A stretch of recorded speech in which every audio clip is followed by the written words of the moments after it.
What's up, my fellow ambitious poker players, and welcome to the Mechanics of Poker podcast, in which me, Renee, aka The Wacko, and Adam Carmichael deconstruct high-stakes poker players, figuring out what it is about them, how they think, what they do that makes them so successful, with an extra focus on the obstacles they faced and the skills they had to develop to surpass them. This podcast is brought to you by Poker Ambition. If you are ambitious about making more progress in your poker career, go over to their site, pokerambition.com, and find out which service is best for you. But without further ado, let's get into today's episode.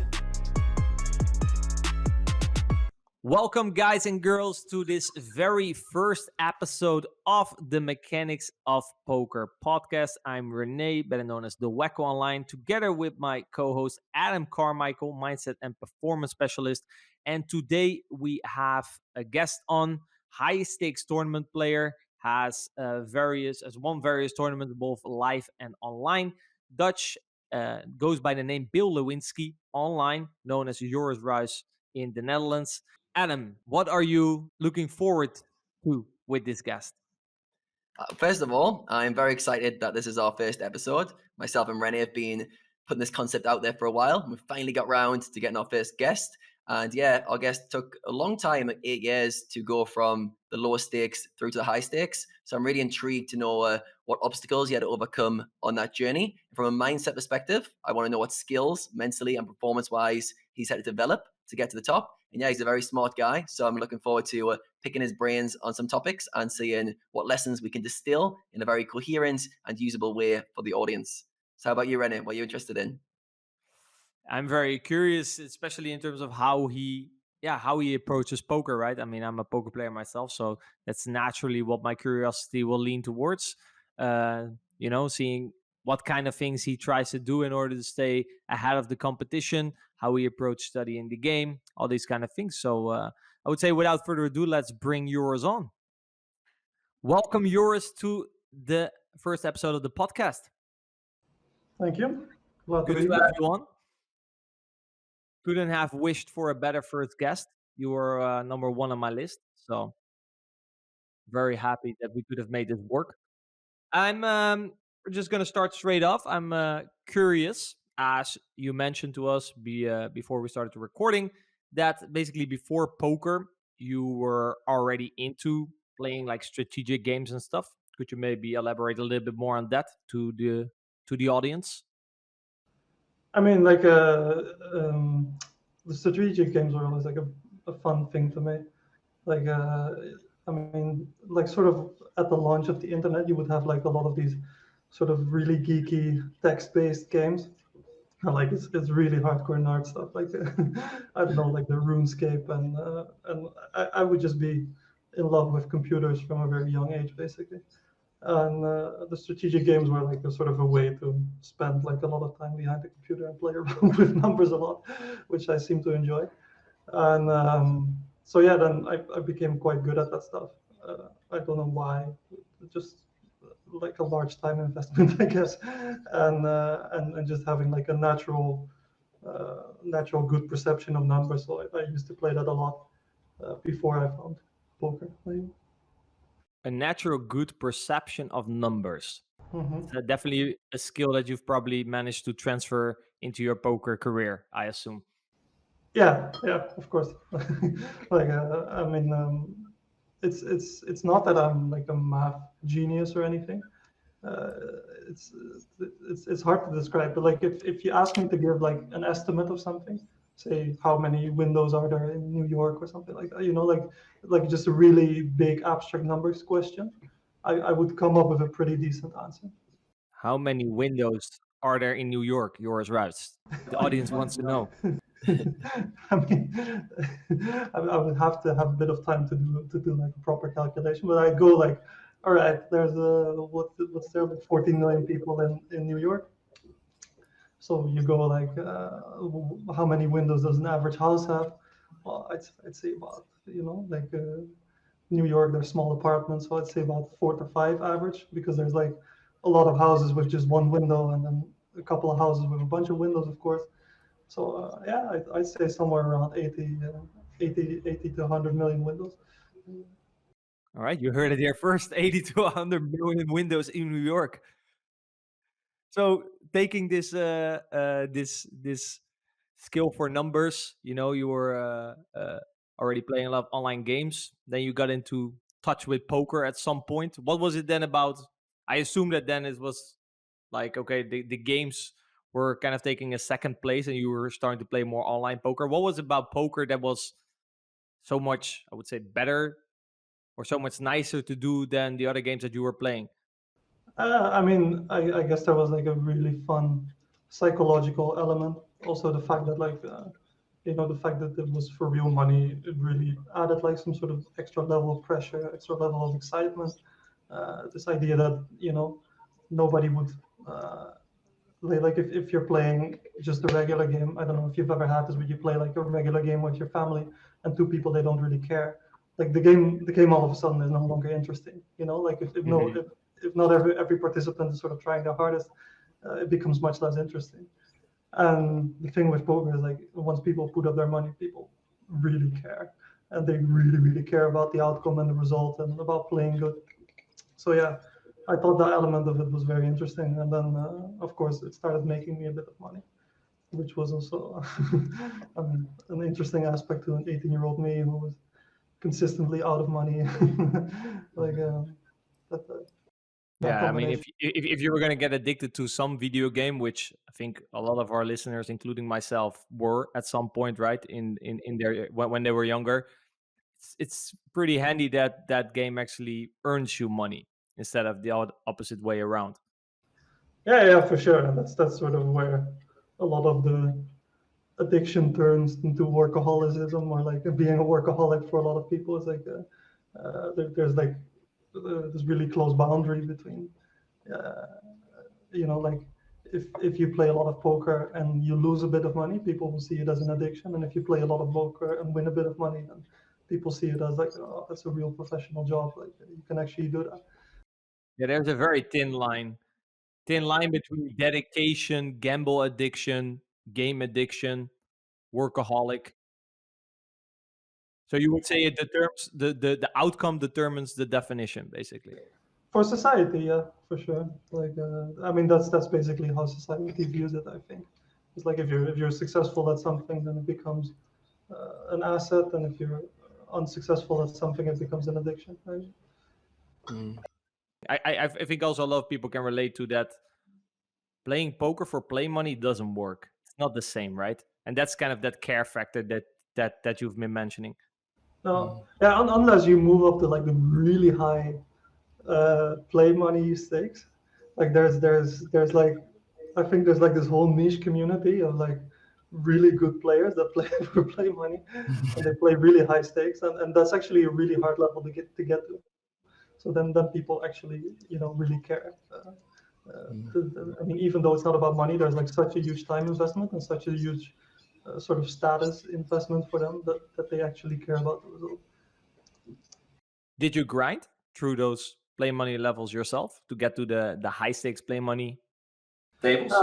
No. But when I first started playing poker, I did do sort of half and half play money and normal money, just to try out a bit and to try out different softwares and to see what was going on. And I actually enjoyed back then when I just started out. I actually enjoyed the play money streets and built up a bit of a role there. But yeah, it quickly became much more exciting to be playing for real money.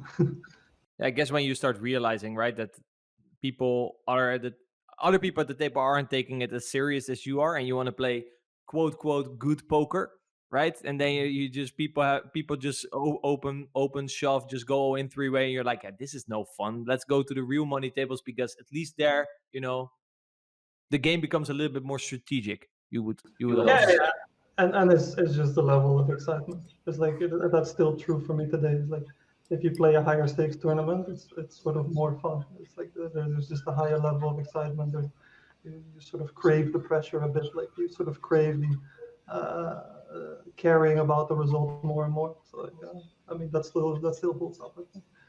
I feel like also at some point, if you reach really high stakes, For some people, it starts to feel like play money again. You understand what I mean? Like at some point, you reach a level, especially of recreational players that just have billions, that they pretend like it's play money again. And then you would almost say, like, for example, would you say that an average recreational or will at higher stakes is probably bigger than at mid stakes?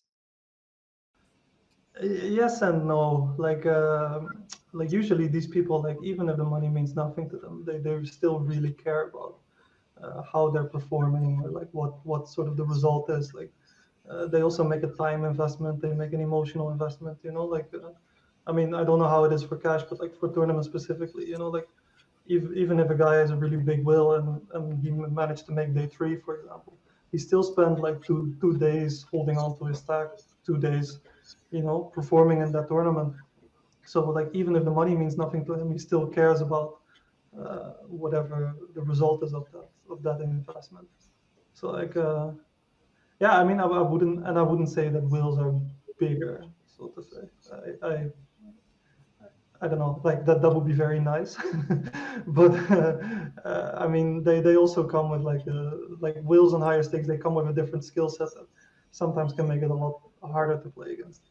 Or, That's definitely true, and I do indeed agree that, especially the time investment, if you go and play a tournament, there's probably a difference here in cash games and tournaments as well, I would say. But going back to when you just started playing out, and what you also said with the player money, right? It really feels like a game, because you can collect a certain amount of chips to get to the next level. So when you started out, you played a little bit of play money, then a little bit of real money. When at some point, I guess you let go of play money, that was no longer in your aspirations, I guess. Did you then just start at like the lower stakes and just look like, hey, interesting, I can gather this amount of chips or money or points, however you saw it at that time, to get to the next stake? Or were you just playing and taking it day by day?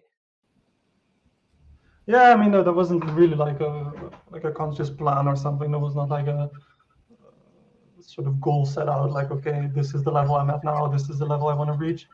Like I was just sort of, just playing, making a bit of money, then losing a bit of money again, and just following a bit of the ups and downs. And yeah, I mean, and I let go of the play money quite quickly. It's not like I spent ages there, but yeah, like uh, it was just fun. Like it was just like a way to spend some time for some enjoyment. It was like I sort of really enjoyed figuring out the strategic dynamics. Like pretty quickly, I found like a lot of resources, some videos about other people playing, like some articles on the internet, and I started trying to incorporate that. And I just thought the process of that was super interesting, and that's actually that held true for like a long time throughout my career. Is that I just really enjoyed the game, and there was never like a moment like, all right, this is where I need to be, or this is where I want to go.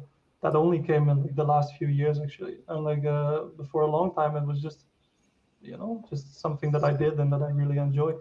And like the fun element for me was also like one of the reasons I think I was able to evolve as a player, and to stay consistent and to stay focused sort of, is because it was never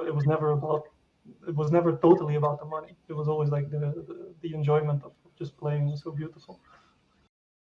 I can definitely relate strongly to that. So there was there at some point a conscious decision, like, okay, now I'm turning pro, or did it just kind of happen? It's like you were like, oh, I guess I've been pro for the last 6 months.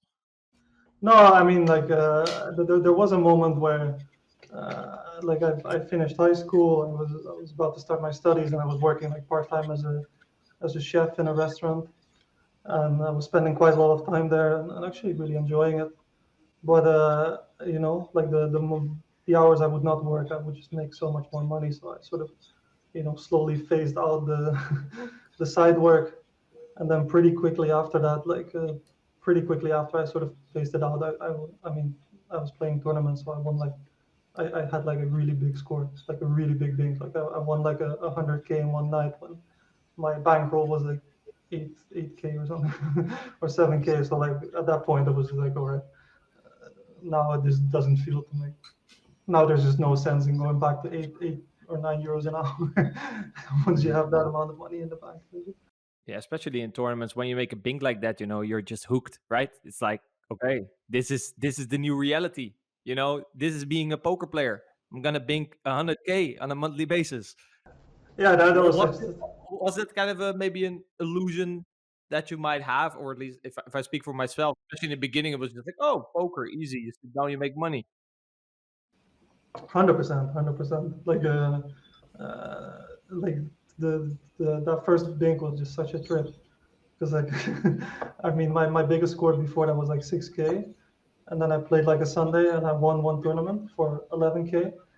And it was back then when there was no day twos or anything, so tournaments would go on forever. And so it was like 1 a.m. and I won like 11 or 12K or something, and I was like, whoa, this is really sick. This is like a really big amount of money. And then there was still one W Coupe tournament I was in, and so the same day, somewhere at like 2 p.m. on the Monday, because there was no day two, so tournaments would play for like 24 hours or something. And I ended up at a huge final table of a W Coupe version of the Sunday Million. Came like fifth for 95K or something crazy like that. And at that point, I just felt like, oh wow, I'm on top of the world, and that's like a sort of a high I stayed in for a long time, and then it sort of turned into this thing where I just had completely unrealistic expectations about what my expected value in a year would be, or what my expected value in a tournament would be. Made some pretty big mistakes, and if I could look back on it now, there's some great mental advice I would give myself. Well, this is indeed a podcast about reflecting, right? Looking back. So that's definitely something that we're going to do. I'm sure Adam, as a performance coach, was listening. Like, wait, you play 24 hours, then you came to Yeah. the final table. Performance-wise, that much suffer a little bit, right? I haven't checked the recent studies on sleep, but I heard something about your sleep deprived is the same as if you're drunk at some point. Yeah, I'd say playing 24 hours is going to have some serious cognitive decline. But the good news is the rest of the field are also suffering. So you got to out survive the rest of them, which is, the hard job. It's whoever is best playing drunk, basically. Yeah. At some point. Yeah. So Joris, it sounds like I mean, there you go. it's so crazy that they used to do that. Like for a long time, like the first 4 years of my career, or the first 4 or 5 years of my career, like there were just basically no day twos in tournaments, in online tournaments. So like tournaments would regularly run for 18 to 24 hours or something. And like I mean I was very young back then. I was like 18, 19, 20.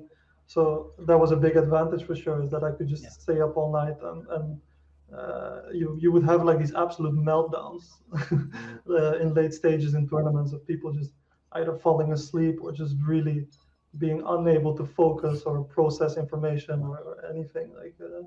It's a very interesting difference between MTTs and cash games, because your basically your B and C game have to just be so much better in tournaments because you just play so long hours. Like if I've played 3 hours of cash games, I'm like, it's time for a break because I don't feel sharp anymore. But in a tournament, it doesn't work like that. Oh yeah, tournaments is crazy performance wise. Like I mean, there's also the element of like your B and C game just have to be very good, because you can't just decide, all right, it's not my session today, I'm gonna quit or something. It's very hard unregistering a tournament once it started. So yeah. I mean, it's also like an aspect that I really neglected for a long time, because I was just so naturally good at it. Because I would just have this ability to focus for like really long periods, and to stay sharp for really long periods. But then, yeah, then I sort of found out that capacity to do that was sort of declining, and the need for it became more. I mean, how to say it became a more important factor, because like back then there was just like such a huge skill gap. If you were just slightly into the material and into the weeds, you would just be so much better than the rest. So like how you would perform mentally and stuff was less important because you could just it was just so easy basically. And and lately that skill gap has really closed down, and so then the performance becomes so much more important. Yeah, I've got a curious question in line with that. So it sounds like when you first got into poker, it was for the fun, it was an enjoyable game, and you were very competitive, and you didn't really think about the money, but you were making money. But then it seems like a big transition happened when you had that big 100K score, and then it sounds like your expectations started to get a bit carried away. So yeah, I just want to talk about that chapter of your life where all of a sudden you're now in a position where you've got 100,000 plus roll, you're a 20-year-old kid.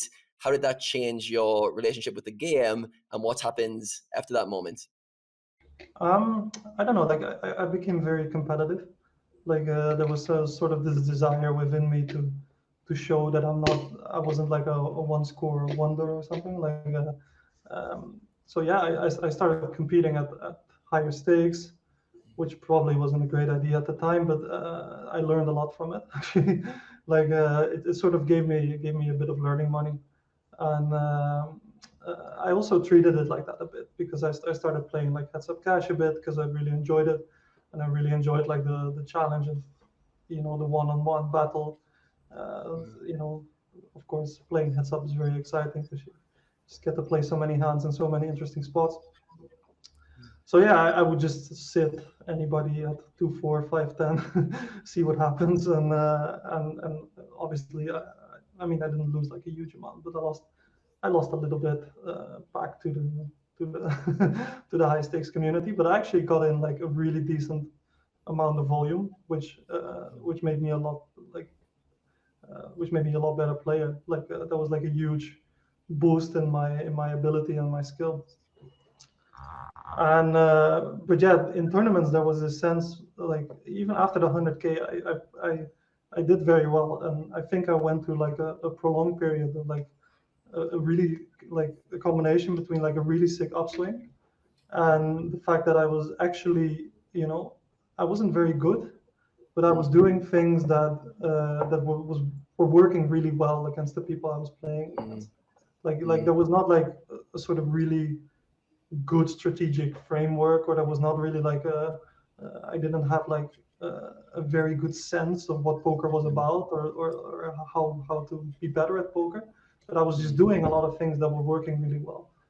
I was mm, just playing hyper aggressive, like really pushing buttons on or like really pushing the limit on like mm, sort of what hands you could play, and just being completely over aggressive. And back then, like the field was just very passive, and people mm, would really struggle to defend against aggression. So I think it just worked very well. And then I went through a period where I actually won quite a bit, and mm. like even on like a consistent basis, and like what back then were like sort of high stakes. Like these days, they would be considered total mid stakes, but like or even low stakes. But Mhm. I did quite well, and but then came a period where sort of the the upswing ended, and I gained such an enormous belief in what I was doing, and at the same Mm, time, people were catching up to what I was doing, mm, and that's really was like a sort of a frustrating period for me because like then all of a sudden like nothing worked anymore, and yeah. I just tried to go more extreme and extreme in whatever what I was doing before, and yeah, so that was like my first significant downswing, and I actually lost quite a chunk of what I won back then. Yeah. Yeah. So talk us through how you dealt with that. So it sounds like the big score was a bit of a almost like a rocket fuel moment where it catapulted you to higher stakes. It sounds like you did very well after that and continued to build your role, Hmm. playing very aggressively, moving up stakes. And then some point down the line, you hit this downswing. I'm guessing at this moment, your ego's quite inflated, your expectations are very high. Talk us through how that downswing went in terms of how it affected you and how did you get yourself out of that downswing? I mean, it's hard for me to say now because I wasn't so much aware of it back then. Like there was no awareness of like, all right, I'm in an upswing now, I'm in a downswing now. Uh, I mean, there was an awareness in that sense of results, but not in the sense of performance, or like I just felt like I was getting super unlucky, and I had never encountered this sort of emotion before, so I was I was a bit more angry when playing. I was a little bit more easily tilted. I would have like this, anger outburst of just shouting behind your computer or shouting at the screen. So like, I wouldn't say I got myself out of the downswing. It's just that, uh, uh, I learned to I experienced it a bunch of times, and then I sort of found ways that worked for me. But it wasn't like a conscious decision. Like, okay, I need to solve this. It's just like even by chance I found a path which worked for me, and that was Yeah. like I really spent a lot more time studying back then. Like like it really became like part of the game for me. It was like just and like the study would be totally incoherent and unorganized, but like every day I would be watching like my favorite players, seeing what they were doing, or like I would watch all the videos, like all the content that was available online. I would just consume all of it, and like really put in like a large volume of just brute force, brute hours, try to get better. I think it was at that point that I think I stumbled across like a couple of Phil Galfond videos. It was like when he first started out playing, or when he first started making videos. I think it was for like Blue Fire Poker or something. Like it's a really old site. This is like 9 years ago or something. And he would talk about poker in like this sort of dual sense. He would all of a sudden he would not only talk about the theory or like this is what I want to do with this hand. He would also talk about how he would feel during that hand and what his sort of his biases were, and like what he felt like he needed to do to play that hand well. And that was like a really that sort of opened my eye, and from that point on I became a lot more calmer and lot more self-reflective in that sense, that like, all right, you've just had a downswing, but maybe you just lost a bunch because you were playing bad, and you didn't deserve to win anything anyway. So like that really slowed me down a bit, like slowed the testosterone down a bit, and opened up like the sort of reflective channel on myself. Yeah. I think that's also like it was interesting that you said that the first adjustment was you had something that worked and it wasn't working. You were like, maybe I'm not aggressive enough. Maybe I should even be more aggressive, because aggression was what got you results. So your default response was, okay, apparently I'm not aggressive enough, right?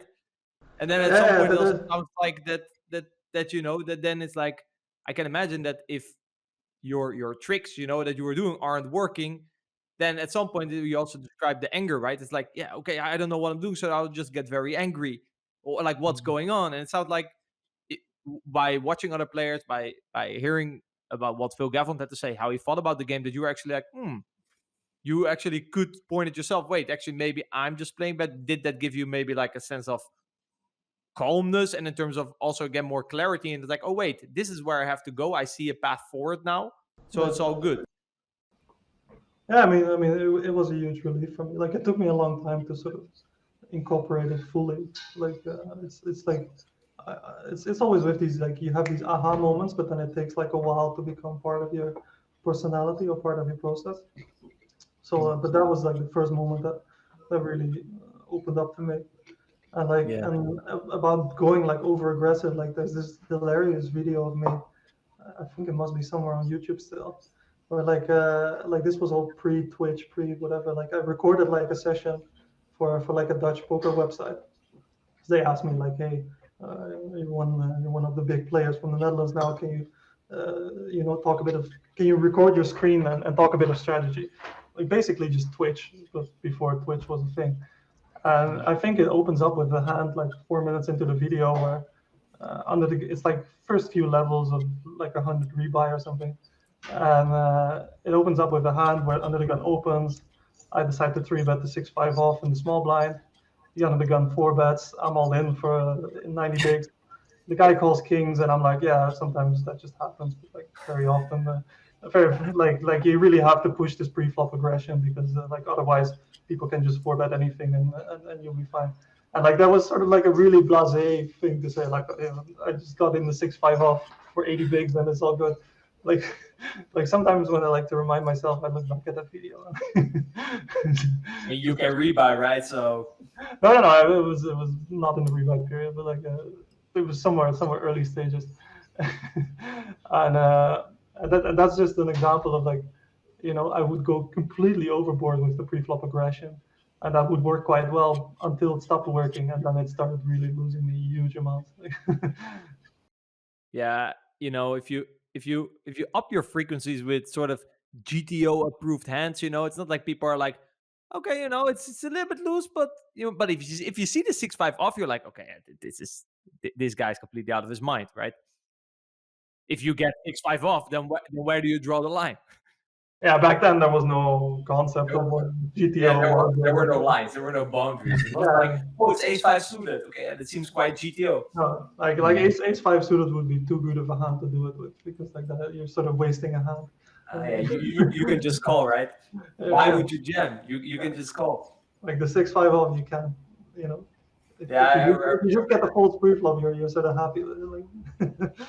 So it sounds like that first obstacle that you encountered was a bit of a catalyst for your studying and for going deeper and working on yourself. And then also for watching the Phil Galfond stuff, got you to be more inquisitive about maybe your biases and overcoming your aggression. So at what point did you realize that you were pushing your aggression too far? And how did you start to counter that? How did you start to ease off that aggression to find that more balanced strategy for yourself?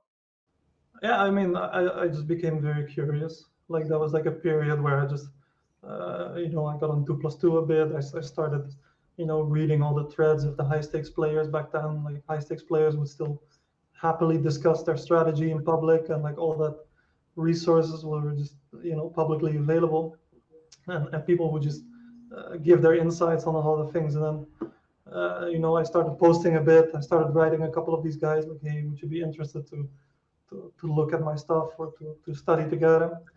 I mean, most of them said no, but because they just thought I was this weird fish that was playing in tournaments and that. And but yeah, eventually I found like a few people to collaborate with, and that's when I really got into the feedback loop of like, people would ask me like, why did you do that? And I would explain my reasoning, and I would sort of notice that I would always try to be right. I would always try to give like an explanation that both justified my play and made me sound very smart. And at one point, I just realized, like, wait a second, I'm not studying here. I'm just defending my own ego, or like my own idea of what I should be as a poker player. And that's really when I decided to take a conscious step back and like, all right, if somebody has input on a hand, especially somebody you respect, like just listen to it and see where it brings you. And really, in that sort of collaborative sense, I found out that like a lot of my tendencies were based on absolute nonsense, and some of them were actually very good ideas. And like, some of the things I was doing were actually, if I look back at them now, I look like, yeah, that was actually very smart, and you were actually quite far ahead of like what we would later find out to be GTO plays, or to be. But yeah, so I found more balance in that, I guess. Yeah, sometimes players, especially new school generation, they think like, how did you guys play poker before solvers, right? But especially the better players, we were already doing a lot of stuff that was very solver approved, right? And especially, I think there's still, maybe even up until today, there's still players, a bit old school players that like, I don't need the solver. But it's like the solver often that does exactly what they would also do. And that's why they say like, I don't really need the solver. Because they were sort of already playing solver approved strategies somehow, because they understood the game, right? They understood how a hand generates EV, which basically what a solver does very well. Yeah, I mean, and I think this discussion about solvers and no solvers is like sort of a dead horse at this point. Like it's been discussed to the end of times, but like before you had a solver, you basically asked yourself like, okay, how do I make money on this hand? Like what is a good way to play? And I still think that's a very relevant question, and a question that sort of people forget to ask themselves every once in a while. But then the solver is also like, it's just a tool to test whenever you have this idea of like, okay, what is a good way to play a hand? and you come up with an answer. And then the solver is just a really good way. It's like, all right, does this actually make sense, or am I forgetting something, or am I seeing something that's not there, or like is there somewhere deeper down the tree, or like the solver gives you a lot of comprehension to the question you ask yourself. Mhm. Yeah, especially also in terms of discussing hands. Like nowadays, people might even not feel the need to discuss hands. Like, why? I can just consult the dream machine and he tells me exactly what is the case. But I think it's definitely very valuable to discuss hands if you indeed discuss it in a way that you're actually open to learn. Because I think a lot of people, like the story that you just told, I can definitely relate to. In the beginning, like you're not discussing a hand to find the truth. You're just discussing a hand in order to prove that you're right. And if two players are discussing hands and trying to prove to the other that they're right, you will get a very interesting conversation that no one will actually learn from, right? And I think at some point in there, in everyone's poker playing careers, you will have that confrontation with the ego. That's like, wait, what's going on here? You get into a heated argument trying to defend your place until at some point you just realize, shit, I'm not making any progress this way. So when you realized that, how did your discussions change in the future about hands? Like, and how did you know it had a big, like, positive impact, I imagine, on your career? To get back at that sort of type of discussion is very logical in some sense, right? It's like, if you are a poker player, you are sort of this egomaniac where you're like, all right, I'm the best at the table. I'm going to sit here, win all your guys' money, and like, I'm going to crush you. And you sort of get this very singular, egoistic person that thinks he's better than everyone else. So then, like, if that's the sort of mentality that it takes to be a good poker player, the person to be a good discussion partner or like a good study partner is like the complete opposite, right? It's like he's curious, he's humble, he's like asking questions, he's trying to figure out stuff. So like you need to combine these two personalities into one to be really successful at both areas, and that's not an easy ask for most people. And so it's not strange for me that these sort of discussions happen very often, where like two guys are just discussing a hand and not coming to any sort of conclusion. And like I just found the right people, to be honest. Like at one point, I just clicked with a few people, and I mean, there was one point that was very, very important to me. Is like after posting a bit on 2+2, a guy approached me. He was like an Australian super high stakes player, and he approached me and he was like, hey, "Are you interested in getting staked?" And I wasn't doing too great at the time. I didn't have much role life-wise. I mean, I was still comfortable. I never really got to the point where I was like completely down in the dumps, but I was sort of hitting a lower point, at least confidence-wise. And he asked me if I wanted to get staked, and like he was this really smart guy. Like he knew so much more about poker than everybody else did at that point. And like I got staked by him and got added into this group, and he would have like these regular sessions of like when all of a sudden there was a little bit of accountability, and also I was in a group with like really great players, so I mean there was no room for me to be arrogant because there was nothing to be arrogant about, like I was all of a sudden I was studying with these guys that that won the PCA and that won like $1 million online, and like that were playing 100, 200 PLO, and like all these crazy games, like and I was just I was just some guy, just Yeah, just some you're young placed in kid. that group, right? So and then there was like uh, I mean there's a couple ways to go about that for sure, but I just felt so grateful. I just felt so happy to be in that environment and to have these connections, and I learned such an incredible amount from them. Is that still something that, like, okay, so you entered this group, I assume you gained a lot of knowledge, you were in general very curious about the game, right? So you're very open to that knowledge, and I assume your career went into quite a, you got out of the struggles. I think confidence wise it also helps, right? If you get talk strategy with a lot of very good players, you kind of take a little bit of their confidence with you, because they're so good and you're learning strategies from them, so it helps your confidence in a way. Like if you go to a downswing nowadays, do you still then go to back to that group, or Do you still go back to other people, discuss hands? Like how do you now handle a downswing compared to then? Like what do you look for? I'm much more conscious of what a downswing is right now than I was back then. Like back then, I considered the downswing just bad luck in your cards, basically. It's like, all right, we're losing money, we're in a downswing now, and we're winning money, we're in an upswing now. I now much more recognize that it's like a whole process that comes along with it. That like the fact that you're losing money also hits on your confidence, which hits on your ability to perform, which hits on your ability to execute. So like I now maintain like a much more balanced routine to make sure that that whenever I'm losing, that I know to pay extra attention to these kind of things. That that whenever I feel like I'm not playing my best or like in an unlucky streak, so to speak, to start playing a little bit of less tables to make sure to focus on quality, to focus on improving your ROI instead of the volume. Because like if your ROI goes up, volume goes down, like the downswings become much less significant, of course.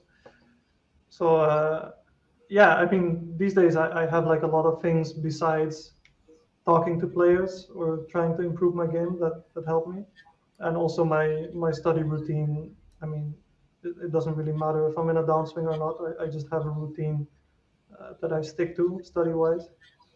So like yeah, I I mean these days I don't really feel like there's ever really a downswing or an upswing. It's just like one big session. Like you just play and like see where it leads. Mm-hmm. But yeah, like still discussing strategy with good players, and sort of like once you find out a couple of things, like all right, this is where I'm gonna be so much better, or this is like an area where I'm really gonna win money against the opponents I'm playing against. That's always a great way, of course. But that's not something you should do only when in a downswing.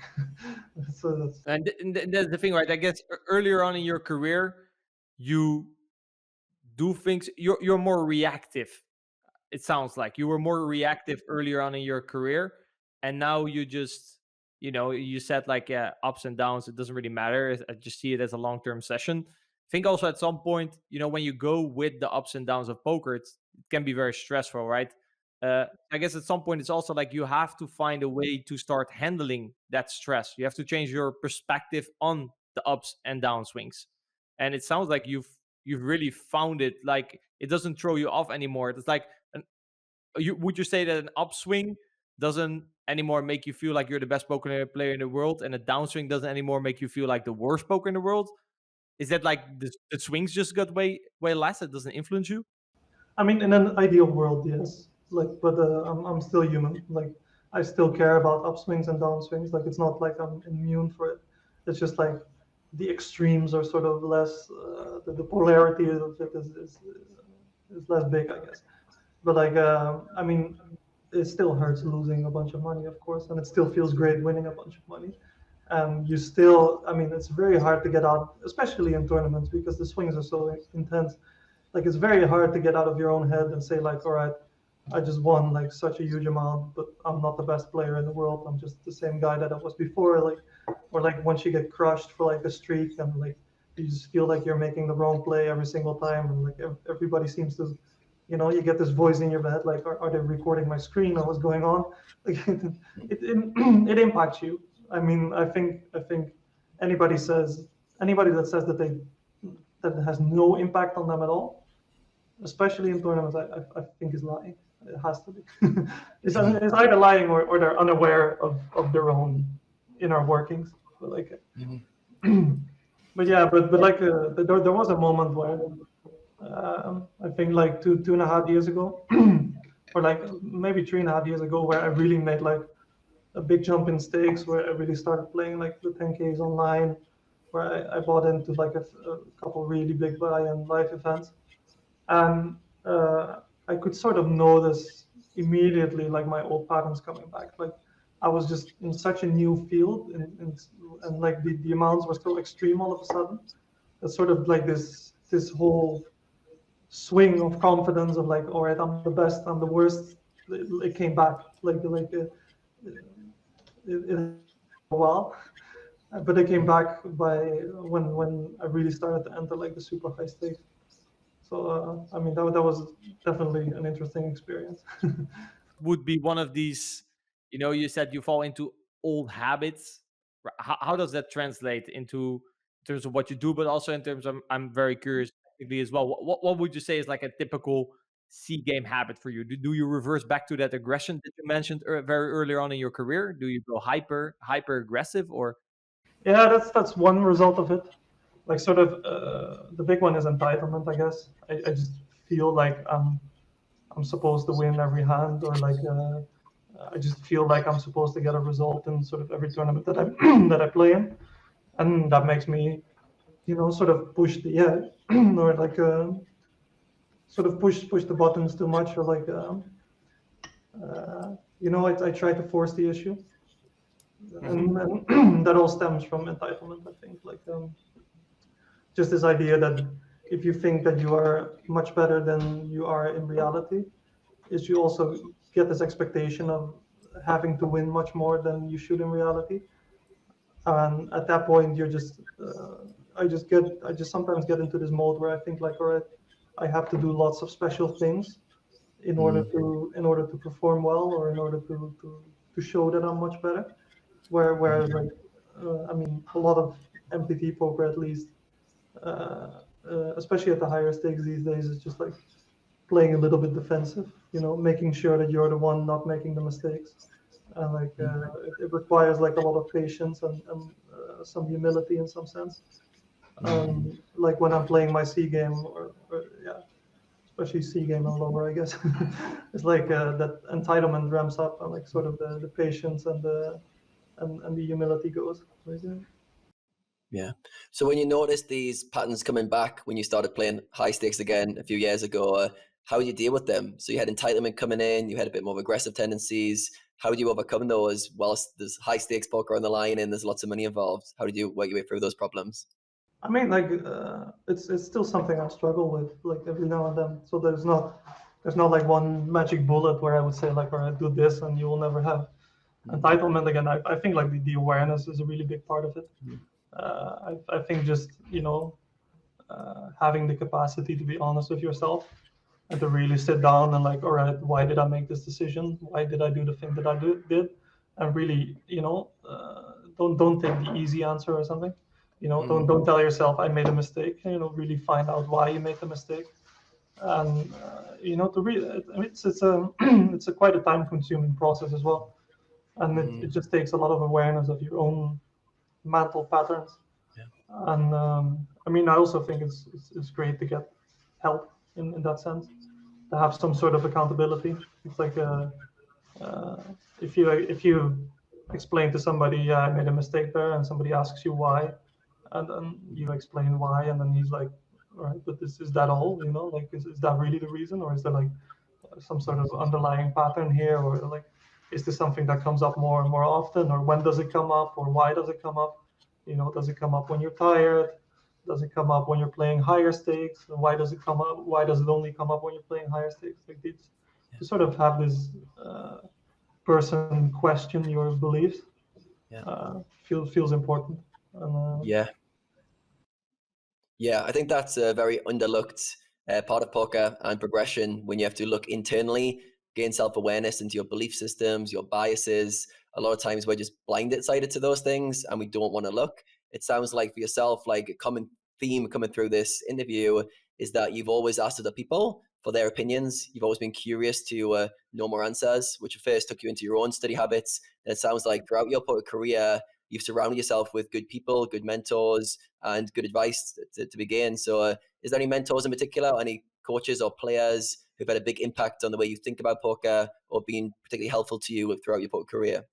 yeah, so the guy that I mentioned, he's called Jake Kinkade. He was like a big high stakes PLO player from Australia. He used to be he was my backer for a couple of years, and like he was this really really smart guy, and like he was sort of transitioning out from poker. He was doing like a master's in psychology or something, so he also had like a lot of good insight into the workings of the mind. and he would just he would really hold me accountable. I would do something incredibly stupid, and normally I would just brush it off as like, all right, I was just unlucky, or like he would just really nail me down, like be strict in me with some sense, like just why the f did you do that? Like what happens in your brain that you come to this decision? And like and he also did this to other people, and sort of seeing what sort of mistakes other people made that I didn't was very useful for me to know. Like so It's yeah, I one. think he was a big part of it. And then like I mean, Renee was like when I started joining like the strategy courses, or like the strategy discussions with Floris and Renee, like that just opened up a whole world to me in the sense of the mechanical workings of the brain as well. It's like there is um, there's not only a mental sense of awareness, there's also a very real biological element to what you're doing, to like the excitement you get during a tournament. It means something, and it means something for like the hormones you produce, and like the way your brain connects everything, and the way your brain operates. And that was a big eye opener for me as well. Yeah, yeah. Would you say your self-awareness is one of your good skill sets that gives you an edge on the competition, your ability to seek for answers, but also to reflect on yourself?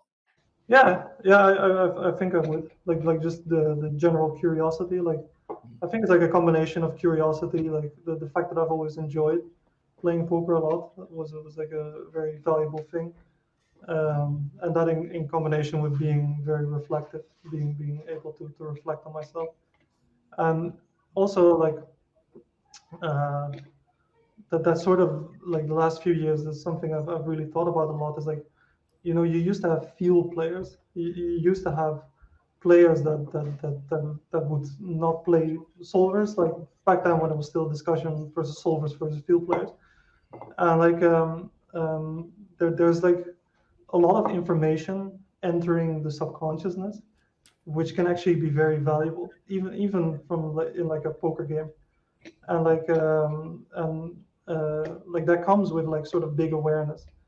And the when a hand happens and you sort of have these spidey senses, you sort of know something's going on. Like I've really started testing like which one of these is a bias, which one of these is just something that I want to happen, and which one of these is actually an instinct that gives valuable information. Just it can be the smallest things, like maybe there's something about the timing, about something about the sizing, something about the flow of like the game flow, like why did he choose this exact moment to do this.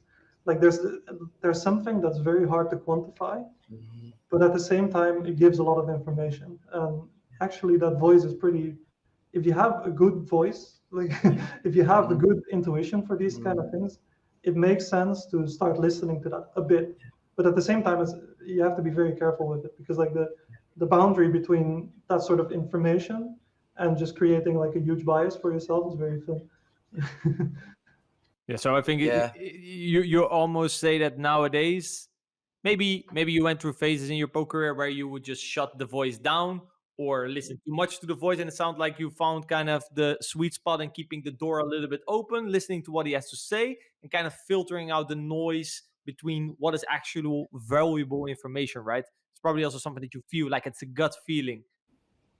Yeah, I mean, I think that's like the biggest difference between like when I play at my top level or when I sort of drop down from there. Is like if I'm really sharp and if I'm really into it, I always go from observation to conclusion. So like there's always a few things I see, I get a few bits of information, I try to collect that into a coherent strategy, and then I act on it. If I'm playing worse, like you sort of get like, all right, I want to call the river, and then you go like, all right, I have good blockers. You can have many bluffs. You sort of start with the conclusion, and then you start dreaming up reasons for why you should take a specific action. And like and yeah, so it works the same with that sort of intuitive voice. It's like I've seen probably at this point millions of online poker hands. Like there's something about the timing, for example, that people can bet the river. that's very hard for me to quantify. Like I could try to analyze like 100,000 riverbeds and see what timing they used, but I haven't done any of that. Would be interesting actually. But um, but there's something about like you've made so many observations that sort of the subconscious level of like, all right, this feels strong is sort of it's an important piece of information. It's not like you should completely act on it, but it gives you like some sort of it's based on something, and it's based on like a very large amount of observations that can be quite interesting actually. That's really interesting. Yeah, you said like when you're at your best, you go quite quickly from observation to conclusion or decision. But when you're not at your best, you often do the other way around. We come with a conclusion that you want to call or be in a spot, and then you'll try to find the reason after.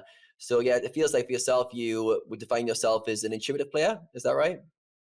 Not really. Like it's not my like I would consider myself. I mean, I'd be hard to box in, I guess, but like Yeah. I consider it like a valuable piece of information. Yeah. And the stronger the intuitive feeling is, the more I'm willing to deviate from like my baseline strategy. But Yeah. I do develop like very clear specific strategies for all my situations, and you know it all depends on how close of a decision it is and like how highly I rate the intuitive feeling. Yeah. And like for example, like in live poker as well, like your intuitive feelings can just be a lot stronger because you get so much more information, you get so much more input. So like yeah, I mean I wouldn't say I'm an intuitive player because I always try, like even if I have a strong intuition about something, I always try to finish like the logical process behind it. Yeah. But I do value the information that is. Yeah, you don't close yourself up to what your intuition tries to tell you, right? It's not like, oh, there's a feeling, let's just block it. No, like again, the word curiosity comes back, right? You're curious to what your gut feeling tries to tell you. Yeah, but I'm also very I test these a lot. Like when I'm playing and like for example, like I see a certain bet size on the flop and I like intuitively I feel something. I feel like, all right, this feels weaker than average or stronger than average. I then try to go back, write that down, and you know see if that calibration of my intuitive feeling is actually correct, or if it's just a bias of something that I want to see. You know, like so it's not like I just leave the intuition there to just do its thing. It's something I really try to work with and I really try to calibrate. Yeah, so intuition seems like a good power, but it's like it can also sometimes be playing with fire. You really have to start to become good at trusting it, and it also sounds like the work you did with the guy from Australia that you mentioned, right? To really go deep into basically the mental mistakes, like where did I go flawed in my logic? Where was it a bias? You start to identify more like what's real information and what's sort of the bias, and you start to differentiate feelings. Okay, I want to just do that now out of entitlement, for example, something that you mentioned, or out of a real piece of information because, like you said, I played 1 million poker hands, right? It's a process that you start to recognize. You start to call bullshit on your feelings, basically, right? Yeah, and I actually think these things are really interesting to test, to just play like a session and like to write down like, all right, I have a feeling that whenever people uh, I don't know, like say one of your intuitive feelings is like, all right, the guy bets big on the river, he has it more often than not. It's like you can just go back to your data and check if that's actually true, and like and to sort of test these programs that you learn yourself, to test it if they are true, and especially like I find it especially a nice opportunity when you have a hand that actually like that doesn't lose any EV when you're wrong. So for example, like you get four bet in a certain scenario, and you intuitively say like, all right, this is the type of guy that never bluffs. Like this is just the guy that never bluffs in this scenario.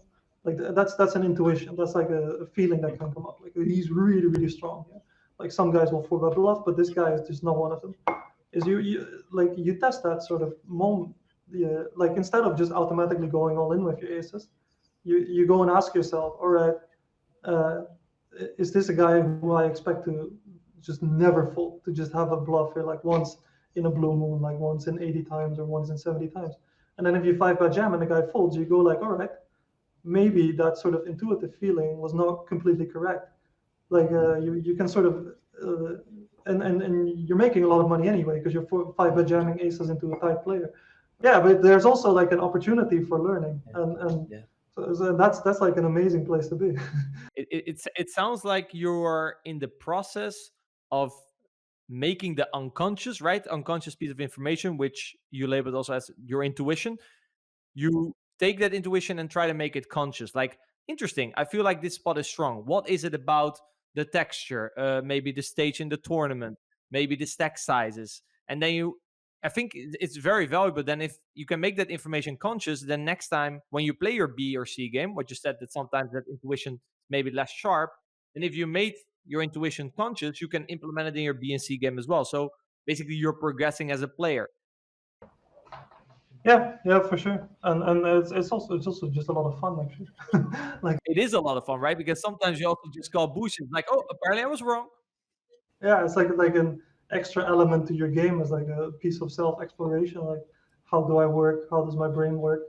And like yeah, I just think it's like an enjoyable element to add sometimes. This thing is also the difference between we talked about, and it's been talked many times about how to use solvers, but I think the better players. Okay, this is going to be. I was now going to say like you and me, but it's maybe a little bit narcissistic. But when we look probably at a solver, you immediately it does something and you feel a feeling like, nah, this is not right.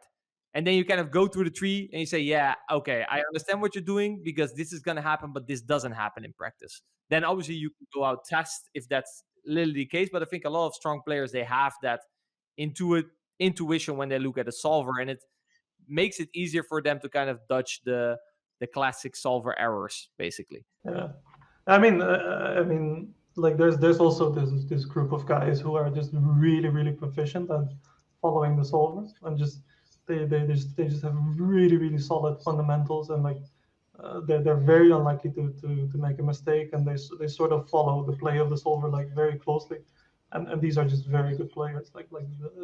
I wouldn't say that there's one group that's actually better than the other. There's always a mix, of course. But the one thing I would say about tournaments is that like everything is like so dynamic. Everything is so like there's so many situations you can get into. There's so many variables, like the the stage of the tournaments, the payouts, like the exact stack size configuration, because like you can and all the different stack sizes. You can learn all the trees from 100 BB, from a 50 BB, from a 40 BB. But then you have a situation where the button opens and the small blind has 20 bigs and the big blind has 40 bigs. You have all these differences and they all matter. They all matter like a huge amount. Because like a solver is very sensitive to sort of the pre-flop ranges that you give it. So like once you start tweaking a little bit there, like the output becomes completely different. So I feel like in tournaments you need to have some sort of this improvisation. Like you can't just learn all the baseline strategies and try to play them perfectly because it's just too big of a computational cloud. Like there's just too much going on to do that. Leading up to the podcast, I was listening back to a couple of other podcasts for inspiration and some guidelines. And I listened to a podcast, I don't anymore know which one it was, but it was with Kevin Rabichuk, Kevin, that heads up guy from Run It Once, Kevin Rabichuk. Ciao. Become a rabbit hole. Huh? Rabbit Chow. Sorry for butchering your name. But he's a cash game heads up player, and then he transitioned to tournaments. And he was talking about the struggles that he had in terms of the way he used to learn the game. Heads up cash is, you can go really deep into small nuances in spots because there aren't as many spots. Whereas in tournaments, as you said, there's just so much variables that keep on changing that if he would take that study approach and use it in tournaments, it would take him his whole life to figure out how tournaments work, right? So you need a bit more of a holistic approach and kind of get a feel for how various situations play, right? And that's kind of also, I think, what you're describing. Yeah, for sure. And like I mean, you also see this, I think, quite often with like the cash games transitioning to the MTTs, is that that's like a really an area they struggle with. It's like situations that are quite easy to solve, uh, all of a sudden become very difficult for them because they just have no reference or no guidelines for them, and they don't have like this natural improvisation. They don't have like this natural way of figuring out.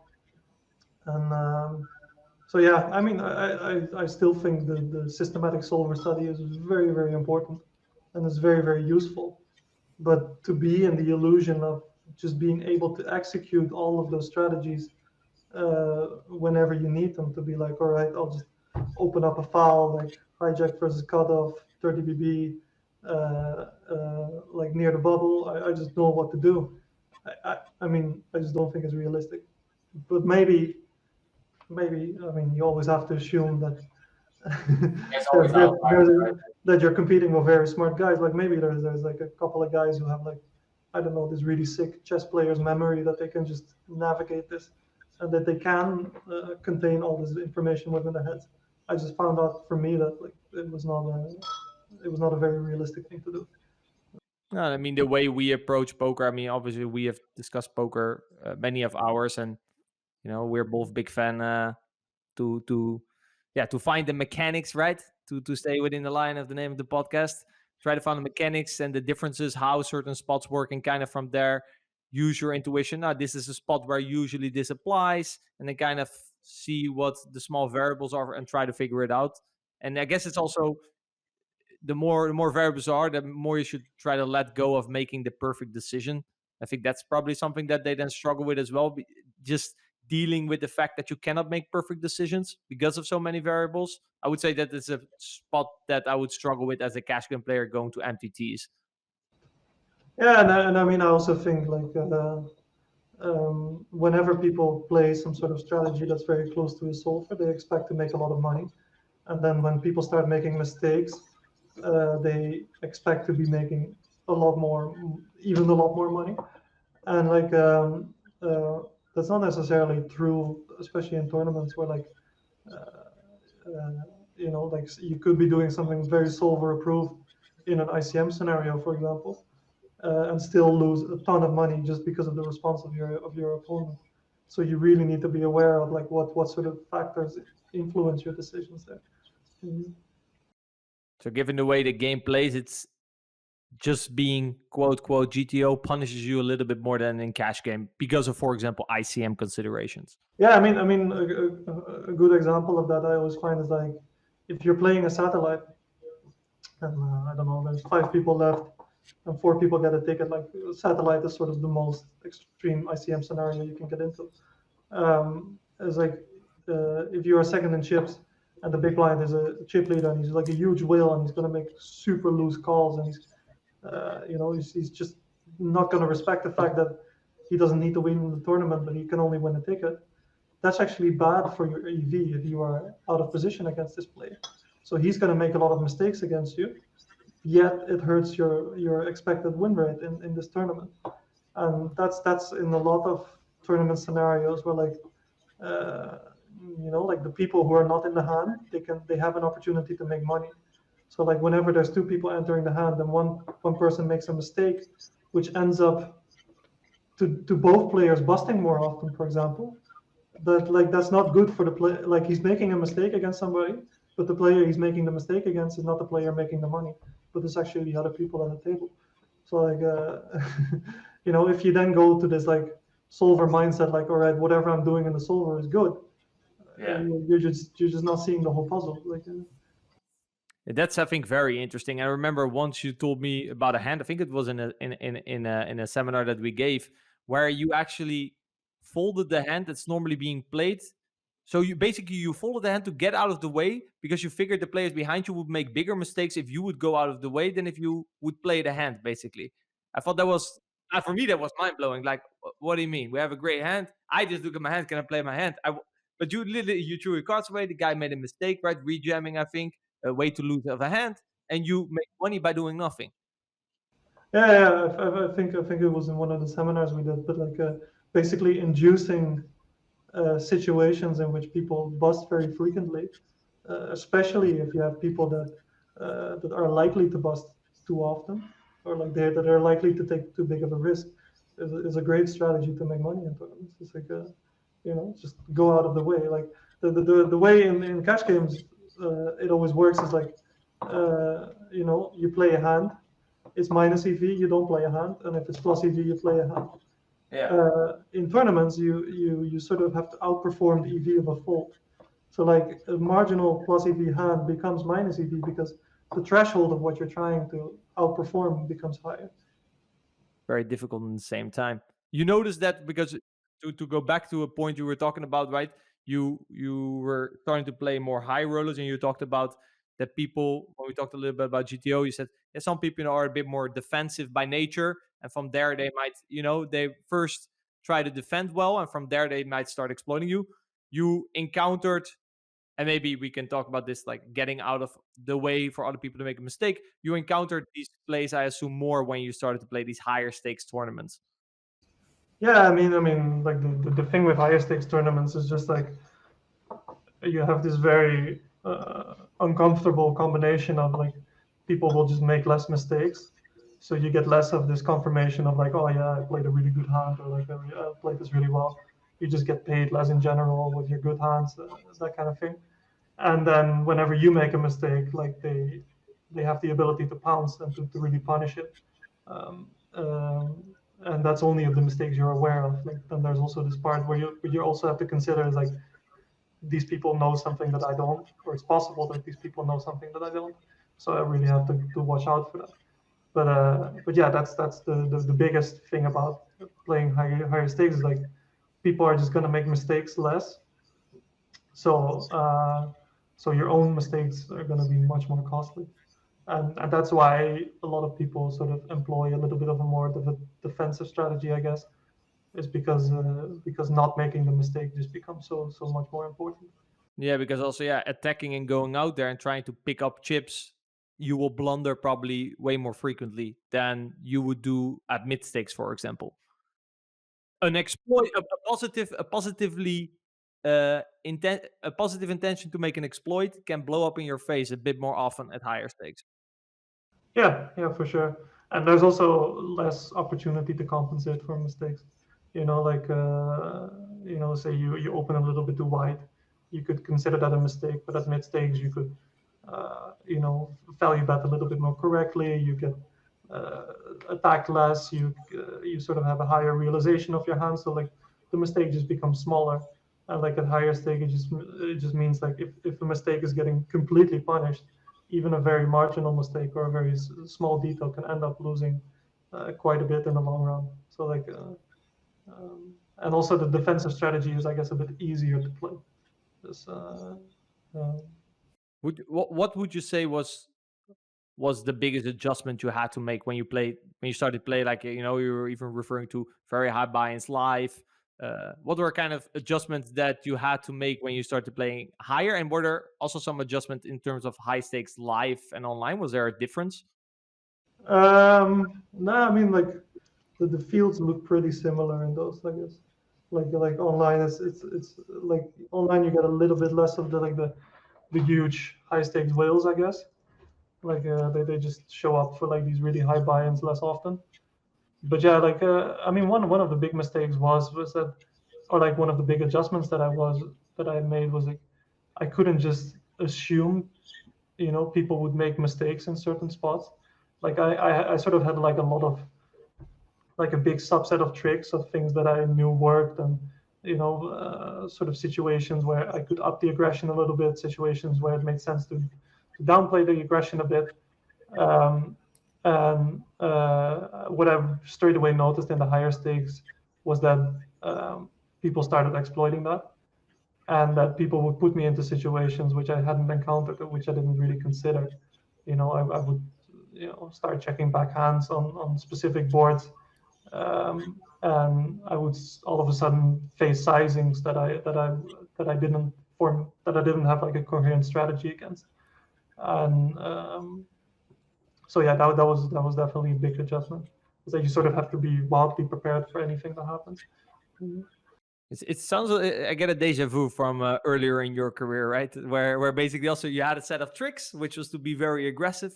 Now you had a set of tricks which worked versus the population.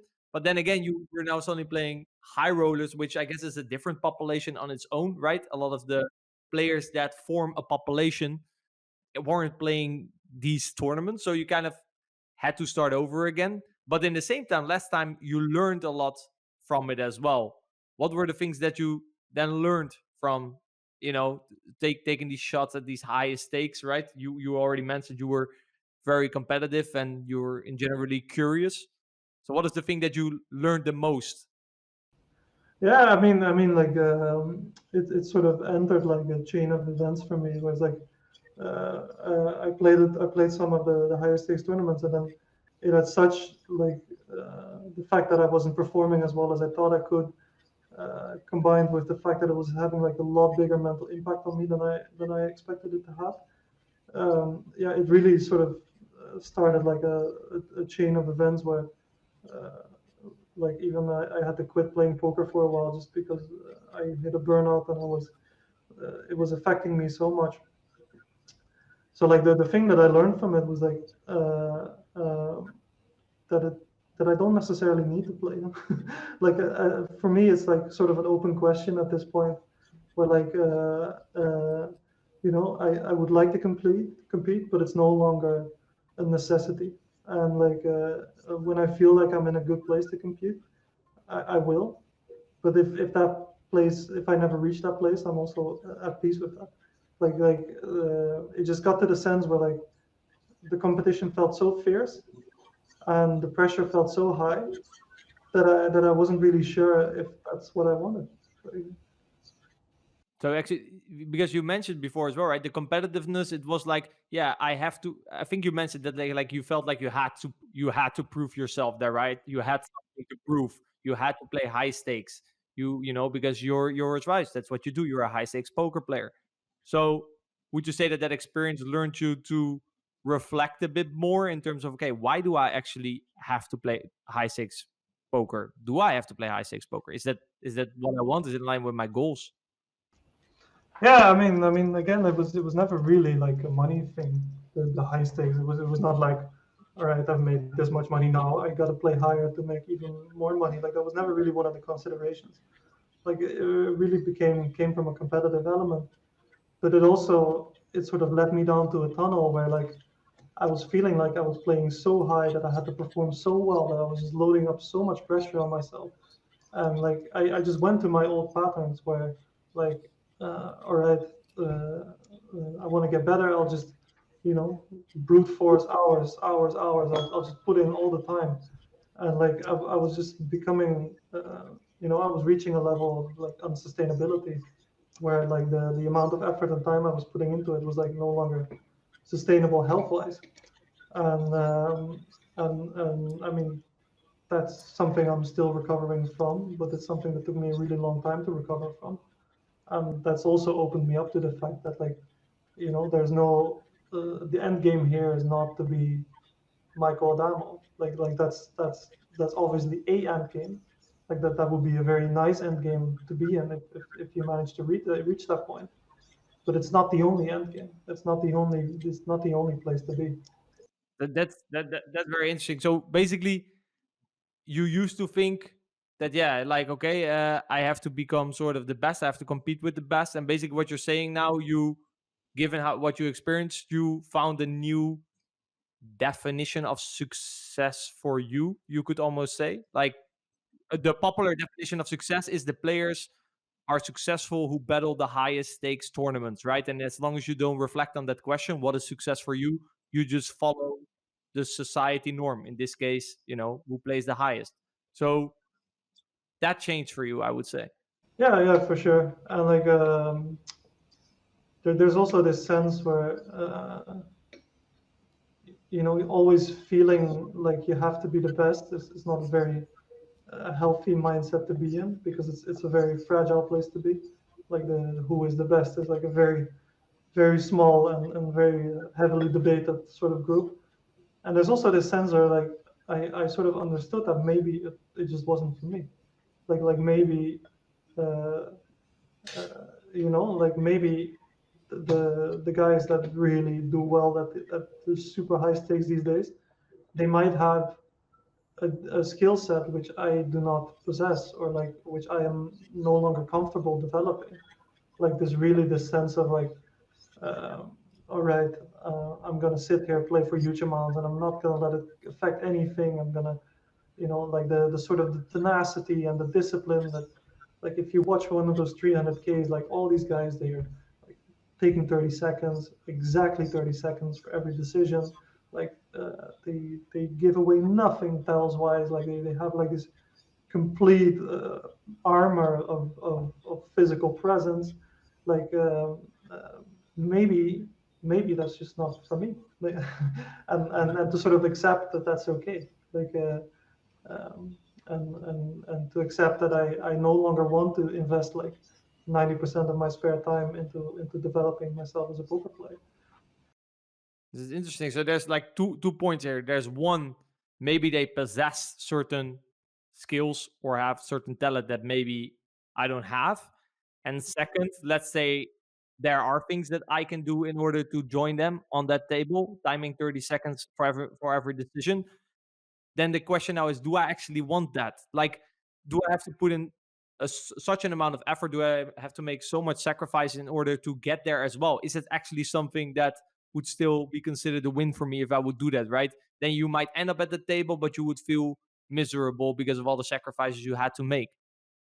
Yeah, because after that period of playing like really high stakes, and I literally crashed. I sort of I hit a burnout, and I hit a period where I just couldn't play poker for months, and where like I just I mean I had a very significant burnout in that sense where like I was just physically incapable of doing a lot of the things that were completely normal to me before.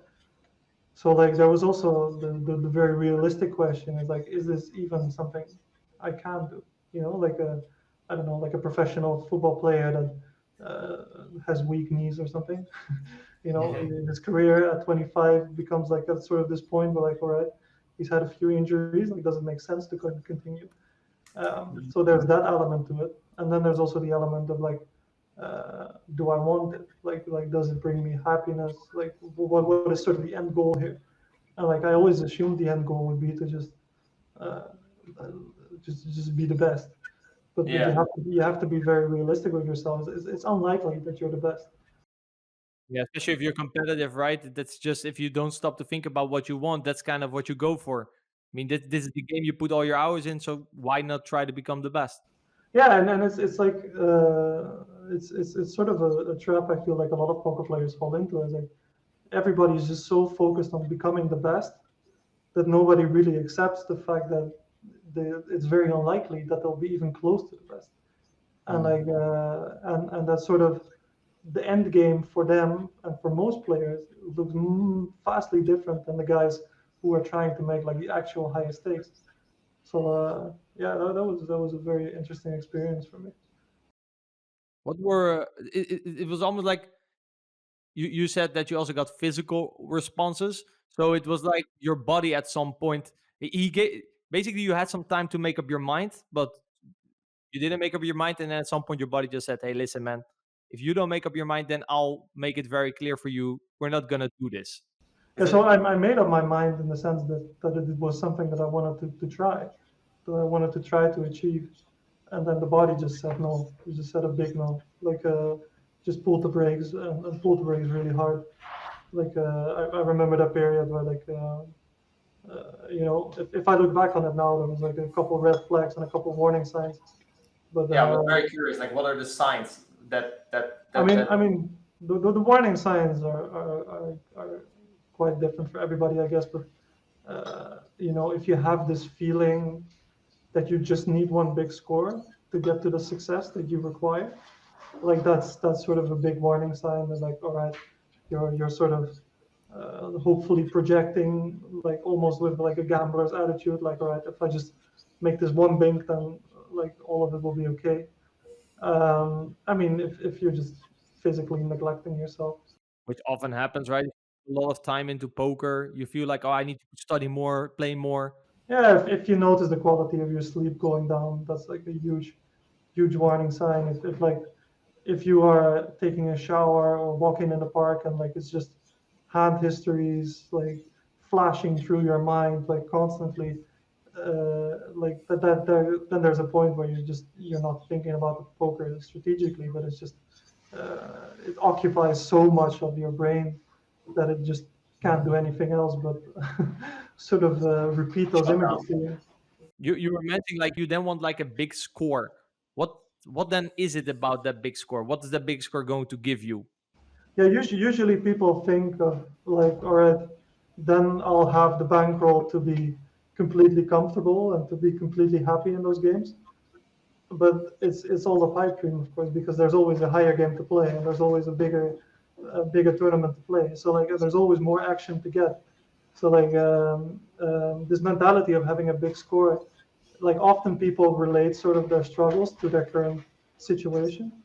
So like, all right, I struggle with a couple things, but money would fix these struggles quite often. Like, like I stress about money a lot, or I haven't been able to invest enough in Bitcoin as much as I wanted to. And if I could have just done that, if I just had that big score, then it would have been much more now, and I would have been completely financially secure, and like there wouldn't be any problem. Like people sort of deflect the personal responsibility that they have to like external factors, and like a big score is an external factor that helps you in a lot of ways very often. But if you're going to be dependent of that, that's just then you're just not in a good zone to perform, and then you just get very close to what actually looks like uh, what a psychologist or a psychiatrist would define as a gambling addiction. For yourself, when you hit this burnout point, what was the first things you started to do to start to recharge or rebuild yourself? What was the avenues you went down?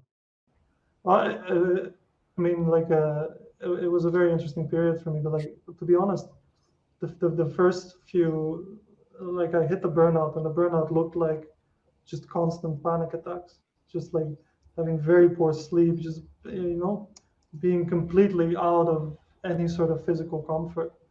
And to be honest, like if I look back on that period, I think for the first few days I went a bit mad, honestly. Like it's a very strange thing to realize about you, but I genuinely think I went a bit mad. I was just in my house in like constant panic mode, unable to sleep, but being super tired at the same time. Going from panic to panic, and like uh, I didn't have any tools to deal with this. I had never had a panic attack before. Like, I don't know if you've ever experienced a panic attack, but for the people who have, I imagine the first time is a very scary one because you basically don't know what's going on, and you just have this very primordial feeling that something's very, very wrong, but there's nothing you can do about it. You just it's bigger than you. It's stronger than you. There's no controlling it. There's no suppressing it. There's no going through it. It's just there the whole time. And like and then slowly, as I started learning, a few tricks to sort of deal with like the initial onset of the burnout, then came a bit of space of like, okay, how do I fix this, or how do I fix this program within myself that led me to this place? And like and a big thing for me was connecting back to my physicality. It's like I always used to think of like sort of the body as being a vehicle for my brain. Like I would be my brain, I would be my thoughts, I would be the like all my skills were related to thinking, all my skills were related to the brain. Like I was just in quite a bad shape physically. And so yeah, to really regain a connection with like, the thing that I would do was like, I would calculate if I was tired. I would go like, all right, I slept 7 hours last night. I didn't drink, so I should be fine to work a full day now. That's how I would calculate it. Instead of sitting down and thinking like, all right, how do I feel? Like am I tired? Am I feeling energized? Like I just completely disconnected from like the physical sensation of the body and the physical cues the body was giving me. And that's all panic attack is really. It's like your body screaming for attention, for screaming like, all right, you're not listening to the signals I'm giving you. Like, please take some care. So yeah, I mean, I started to incorporate like some fitness, some a lot of yoga. Like yoga sort of became my safe place, my way of returning to the body, of returning to like some sort of calmness, some sort of calm mindfulness, calm mindfulness where I wasn't in like this complete state of panic and anxiety the whole time. Like so yeah, I mean, I basically went applied like all the skills I've learned as a poker player, and I started just analyzing myself as a human. Like, okay, what am I doing? Like, how do I work? What areas are fit for improvement? Like, how do other successful people do it? I started hiring people to explain things to me. Like, I started getting like a lot of private. I started talking with a psychologist. I started talking with uh, a life coach. I started talking. I hired a private trainer. Just all these people to just like, all right, I don't have any of this knowledge, and it seems quite apparent to me that I need this. So yeah, I mean that's always been lately my mode is like if I want to know something, I just pay somebody to explain it to me, and that I found was really helpful. Wow. Thank you. Thanks for sharing that and going so deep on and vulnerable on the anxiety and the panic attacks that you faced. Myself, I haven't experienced anything that's that wild. I'm sure some of the audience have had panic attacks or anxiety that they've struggled with. And yeah, I thought it was really interesting that it came from a disconnect between the mind and the body, and almost like the body screaming out for some attention that you were neglecting, most likely because all your time was on the mind playing poker. And yeah, I like that you said that basically it was like getting that reconnection. And it sounds like you used that self-awareness skill set that came up earlier to look for answers rather than applying it to the poker concept of, is this a bias? Is this my intuition? How to think through a hand? You applied the same concepts to your body and to yourself and to your life. So I think that's really interesting how these skills we learn as poker players can often cross over. And again, you also use the skill of seeking advice. If I'm listening to you throughout this conversation, you've always looked for answers. You've always looked for experts who can fast track your journey. So again, when you had panic attacks, you didn't know what was happening, and your first inkling was self-awareness, check in with the body, and then find experts who know things I don't know. So how is that going at the moment? It sounds like it's going to be a long journey. Do you feel like you've made a lot of progress in that, and are you out the other side of these panic attacks and the burnout? And yes, where are you at right now with that?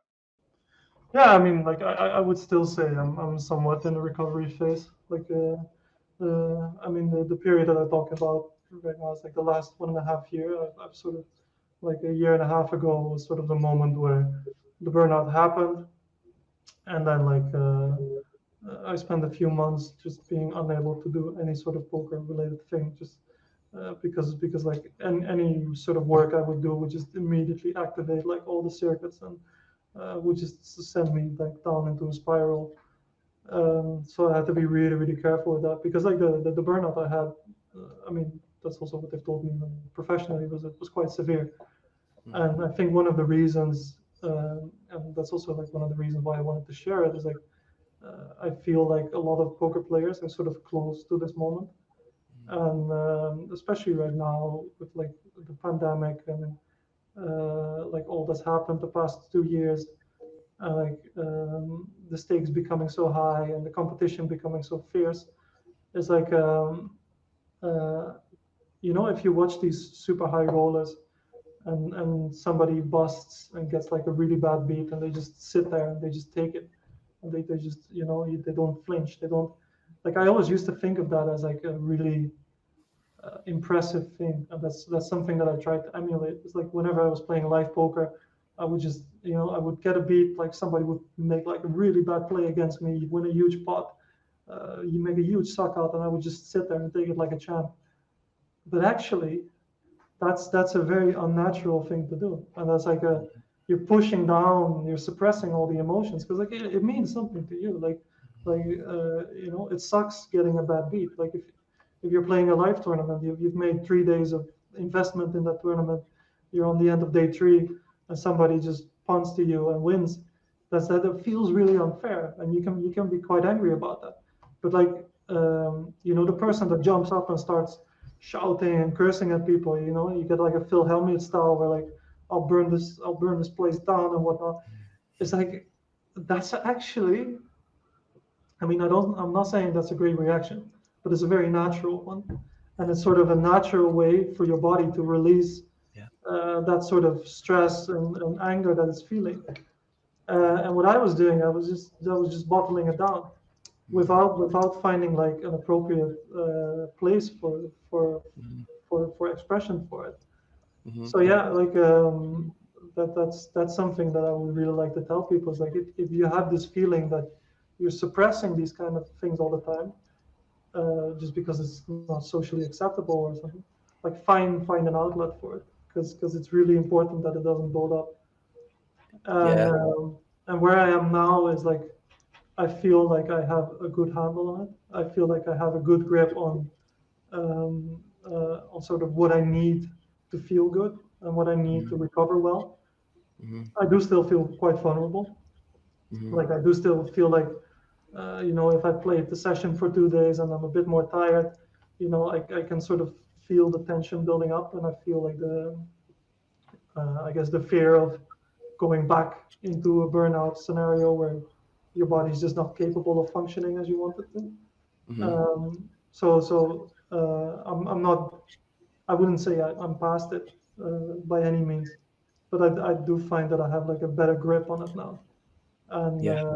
and like now I'm really in sort of the area of exploration where I'm sort of, you know, testing the waters again, testing my own limits again. Like in 2 weeks I'll be playing my first live tournament in Yeah. 2 years.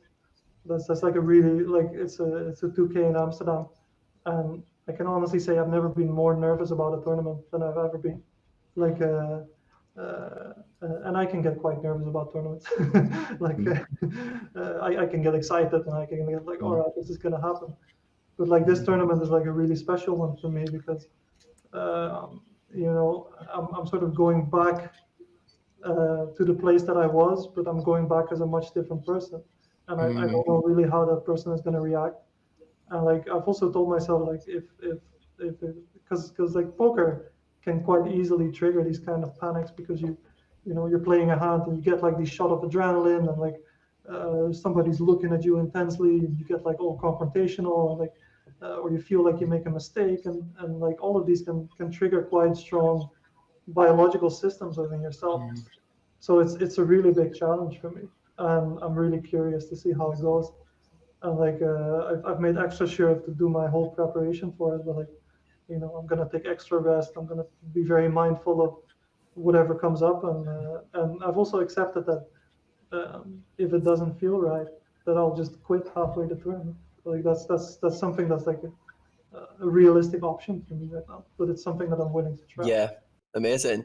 Yeah, it sounds like for you it's been a long journey back to hopefully back to good form and good health. And yeah, it feels like you went through a lot of inquiries with yourself. And I think it was really interesting the way you talked about emotions. And as poker players, we often get told to suppress them. And we look at the high stakes guys who can take the bad beats at the high rollers and go, wow, I want to be him. But behind the scenes, often those guys perhaps are creating characteristics in terms of suppressing emotions which aren't healthy or at some point might not be healthy for them. And for yourself, it sounds like having a regular output for your emotions, doing something physical by the sounds of it is very, very healthy for you. So for other poker players, because I know a lot of players listening to this will be a little bit detached from their bodies. They will be almost like training themselves to show less emotions, to feel less emotions even. Is there any kind of advice you would give to those based on your experiences to just check in with your body more and also give yourself an outlet for your emotions? Because often in the poker setting, it's not encouraged. It's actually almost like frowned upon for showing your emotions. So is there any outlets you could say for other poker players that you found useful for yourself?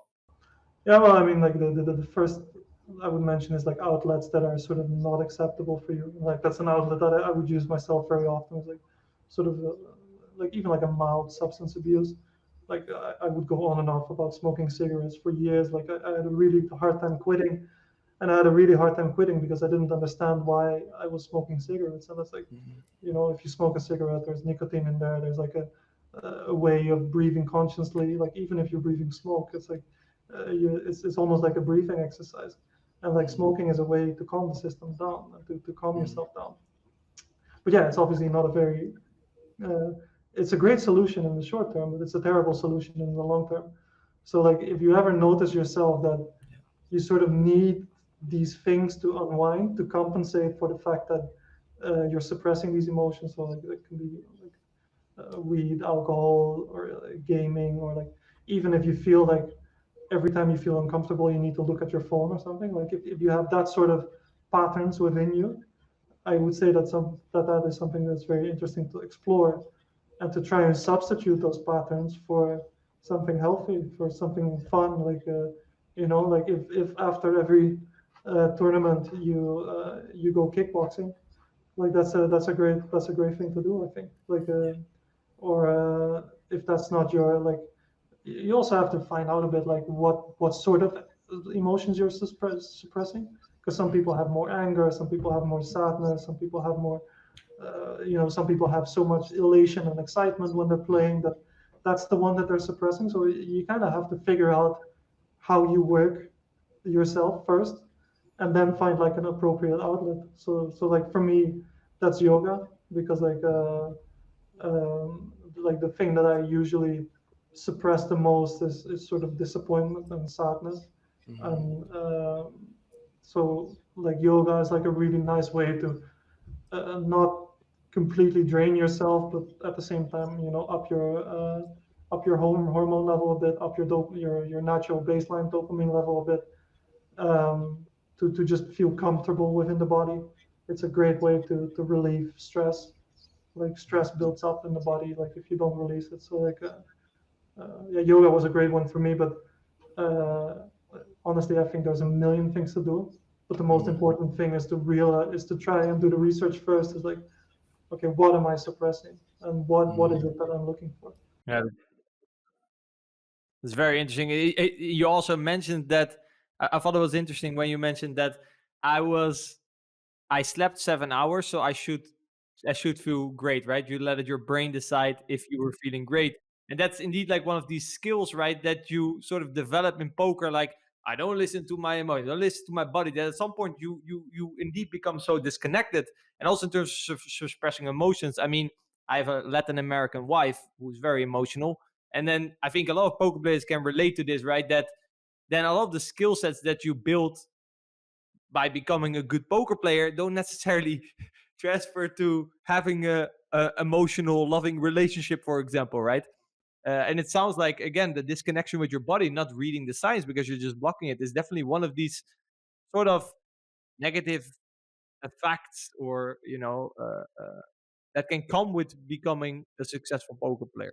Yeah, but I mean, it's very similar to the thing we talked about earlier. It's like you have this rational side to yourself and this intuitive side, and this intuitive side is worth discovering because it gives you information. But it's not like you should always listen to your intuition. It's like if I would always listen to my intuition, I would be eating chocolate all day. I would be like 180 kilos. I would smoke. Like if I would just always did what I intuitively wanted to do, that's not a very great way to live.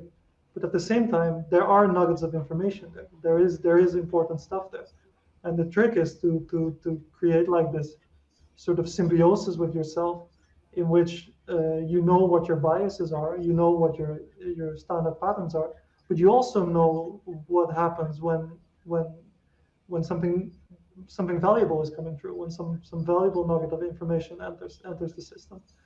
So yeah. I mean, I can relate to a lot of things, but you went to a hell of a journey, I would say. And looking back at basically, we talked about multiple obstacles throughout your career. What would you say is the most important thing that your career so far has taught you? My most important thing. I mean, it's that sense of self-discovery and wonder. Is that would be a very very important factor, I guess. Um, Also, there's always been this sense in poker where, uh, that I sort of learned to trust myself and to trust my own ability. And like especially as a poker player, there's like a lot of noise from your surroundings, from your friends. They're like, oh yeah, should you do this? Or like, oh, did you lose so much? Or like, there's always this sense of doubt surrounding you. And like I've been pretty successful over the last few years, but I imagine like especially people who, because like to the outside world it's really easy to show like, oh yeah, I won a big live tournament, that was a huge score, and then everybody will be like, oh, that's great.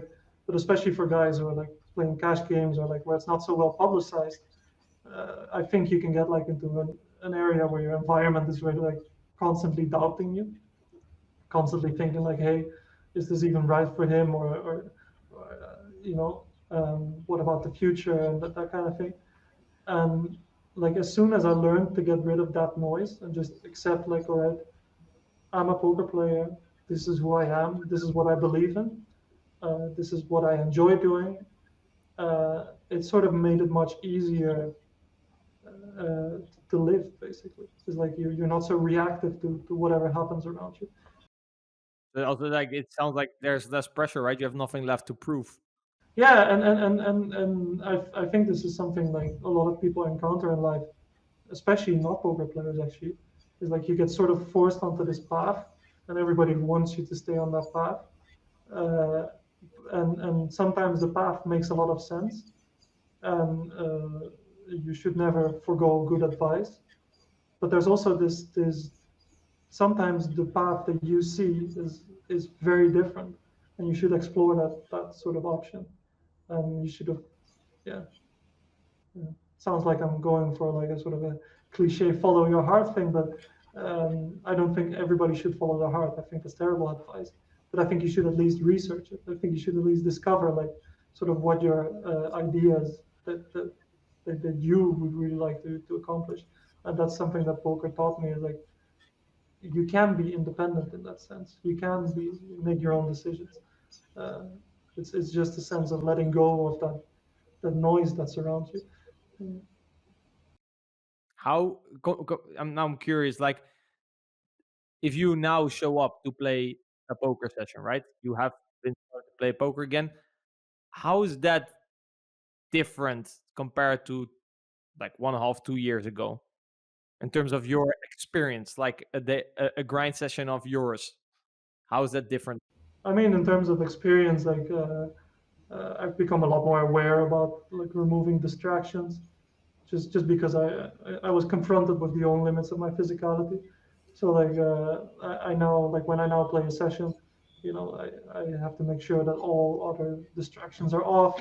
I was never that strict with it in the past. Like I have a really strict preparation before a tournament or before a session. Like I have a routine which I have to go to. I take much more conscious use of my breaks, because in tournaments you have like a break every hour for 5 minutes. So like I always make sure to go out on my balcony or to do like some sort of yoga pose, like something to recharge the system. So that's much different.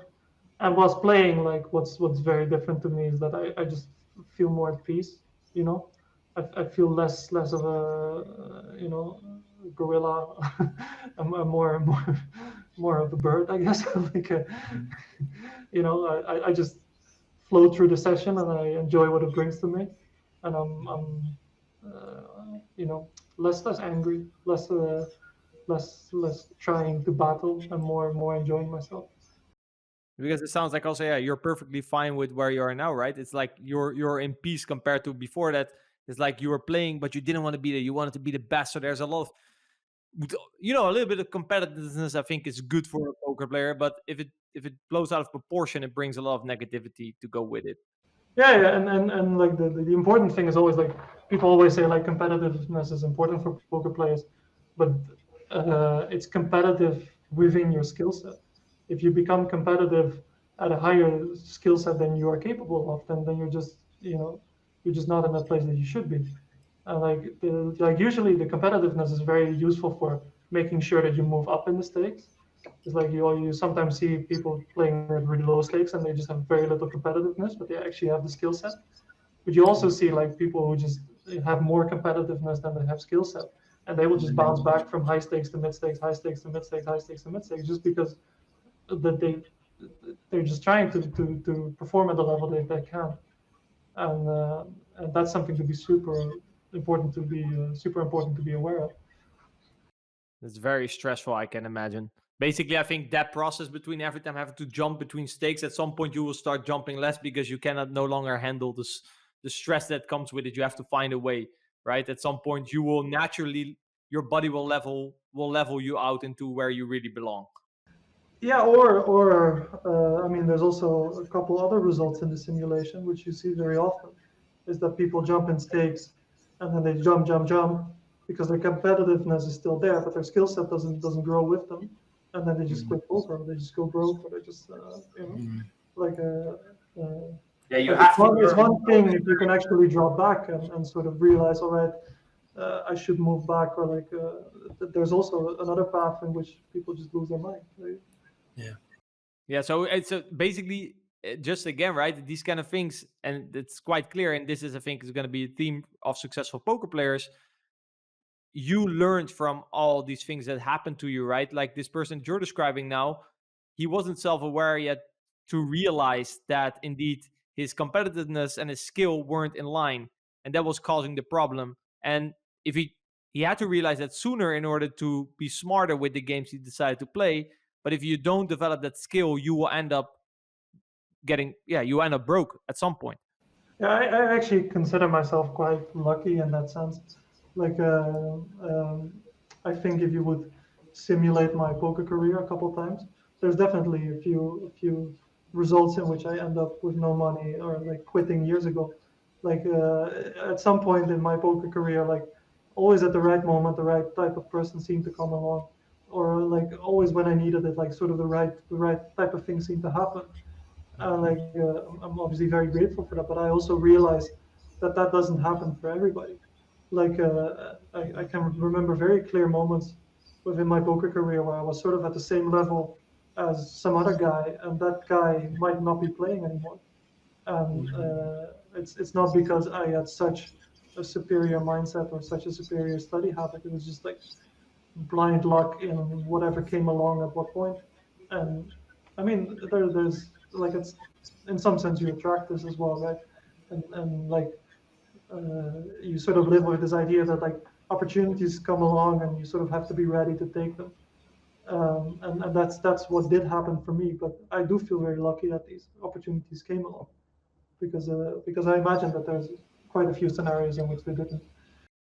Yeah, that was interesting. I'm curious what Adam thinks of this as well. When you mentioned the word luck, I immediately was like, I wouldn't I wouldn't really label it as luck. And then you talked about like you attract that. I'm definitely more.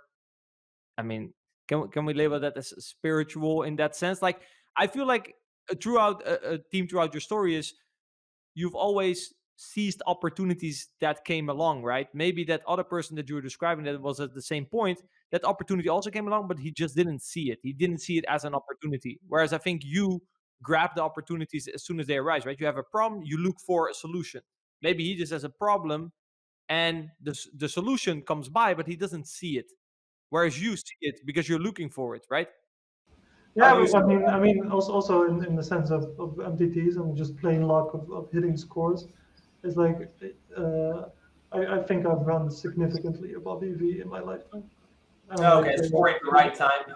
And yeah, and also like the timing of sometimes of big scores was also very important to me. And like, I mean, I can remember like a few significant moments in which, I felt down. I felt like sort of confidence was low, and like for some reason, like very often a big score would pop up, and like right when I hit that threshold where I was thinking like, oh, maybe this is not my place to be, or like maybe. So I do feel lucky in that sense. Like as for the law of attraction, like I don't really have an opinion on that. Like I don't think the universe works in like a sort of give and take way. I, I don't really think the universe cares about if my aces hold up against kings or not. Like I don't really believe in that sense. But I do believe that in the sense of like the people you attract, like obviously people are willing to invest more time into you and invest more energy into you, which is a resource. if you are willing to listen, and if you're willing to be curious, and if you're willing to treat that advice with respect. Yeah, I find it hard to find the right word for it. Law of attraction, I also don't necessarily agree with in terms of how it's been, explained commercially. But I do, like, I don't have a good word for it. But I do believe that, exactly when certain things arise, you're the type of person that will see it as opportunity and grab it. Where, like I said, I think other people might miss it. How would you describe it, Adam? Yeah, I'd say just based on everything we've laid out Joris today, we can see that he's got a good skill set of self-awareness and intuition, which allows him to navigate his landscape better than other people. So yes, there's going to be some luck factors involved, but he's able to spot opportunities that other people would let slip by. So yeah, how much factors is luck? How much is him seeing the opportunities? It's like a mixed equation where it's hard to quantify. So yeah, I think we can say there's some luck involved, but also use a skill of self-awareness and intuition in the right moments to seek inwards, to seek help, to look for opportunities, to even like put your ego aside. I think one of the things that interesting early in the conversation was when you said you had the need to be right all the time. And then that's a really hard obstacle to overcome. Like you've got to put your ego aside and start looking for counter information that proves you wrong in order to learn. That's a stepping stone that a lot of people can't get past. So yeah, I just think those attributes all come into like the umbrella of self-awareness for me. So I think the self-awareness and the intuition that you fine-tuned throughout your career have allowed you to ride your luck a bit better than most people, but also to find opportunities that are being supportive of your quest. So that'd be my take. So going back to where you are now, you are, still recovering, as you said it, right? You're not at full power. In terms of in the past, you were like chasing to become the best. So because the best was kind of, your definition of success. What would now be sort of your definition of success? Like, what are you striving towards now? Is it like something that you go, or is it more like I try to live Zen day to day, or like how should we see that? I mean, like, I sort of want to perform the best that I can within the parameters of me enjoying the process and me not taking any sort of compromise on my health. Like that's sort of the parameters I've set out for myself now. And wherever that leads me is very much a point of discovery at this point. Like that's really what I don't know, but I'm just trying to keep an open mind about it and not, try to set too many things in stone. And there's also this sense where like I've noticed this a lot while playing recently, is that your performance levels can actually go up, because a very important thing like that I actually found out within this period is and that's something that was like a major obstacle throughout my career before, was that I felt like I couldn't completely perform at the level that I wanted to whenever like there was really big money at stake, or whenever there was like a really high buy-in. And the reason why that is stress. It's like stress has a direct effect on your cognitive abilities, on your abilities to think and to rationalize. And like, because I've now noticed this process and I now have like a lot more tools to relieve this, I think I could actually up like the level of performance a little bit, just because the knowledge base is like the knowledge base is no different, but the performance, the execution base, the execution standard becomes higher. And I've read like a lot of interesting research and talks about this, where like they have like a group of people, and one group like they run like a 400 meter, and to the one group they say like, all right, run it at like a maximum capacity, run it as fast as you can, and to the other group they say like, okay, run it at 85%, and the average finishing time for the 85% group would actually be higher. And like sort of that sense where like there's a little bit of relaxation within the mind and within the body actually allows you to access a much higher part, or a much bigger part of your cognitive capacity. And that's what I find to be a really interesting space to be in right now, is where I feel like sort of the rest and the improved physical well-being would actually have like a net positive result on my playing capacity. I mean, if it also sounds like when you're at right? You were hoping, I remember at some point in the conversation, you were hoping for a big score, right? Because the big score would magically disappear, all your problems would disappear, right? If you would only get that score. So I can imagine if you get close to that score, let's say you reach the final table and it's like, oh my God, this is the moment. Everything I've ever wanted is on the line. Sounds quite stressful. Whereas probably if now you would be in the same situation, it's like, listen, I'm already really zen with myself. I'm just here trying to play good. So there's less, like, winning has a much smaller, it's less important for you in a different, you understand what I mean? It's still important, of course, but there's less dependent on it. Whereas in the other scenario, it was my happiness, my everything is dependent on this win.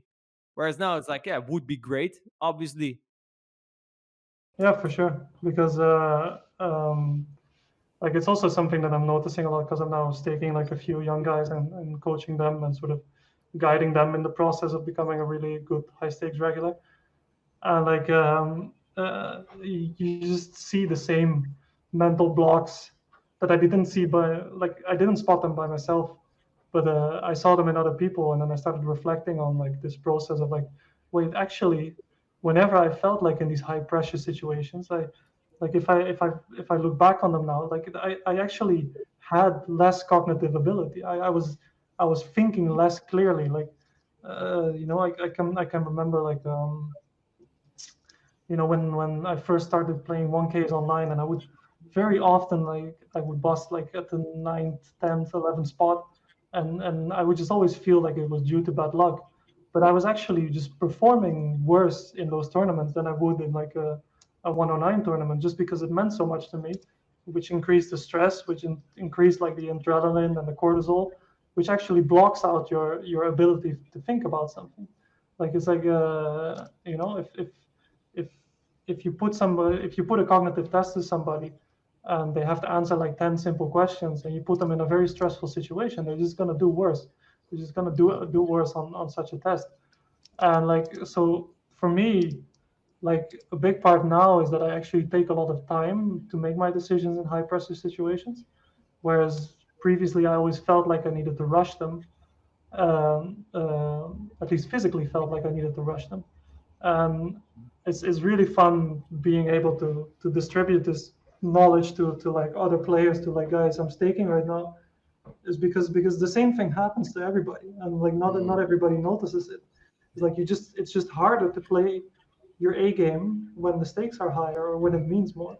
It's just a fact of life. And right now, like if you look at 8 or 9 years ago, the skill gap between like the super high stakes or the best guys and the group below it was like huge. There was like a huge skill gap, and so the best guys would be the guys with the most knowledge, who knew how to play poker the best, basically.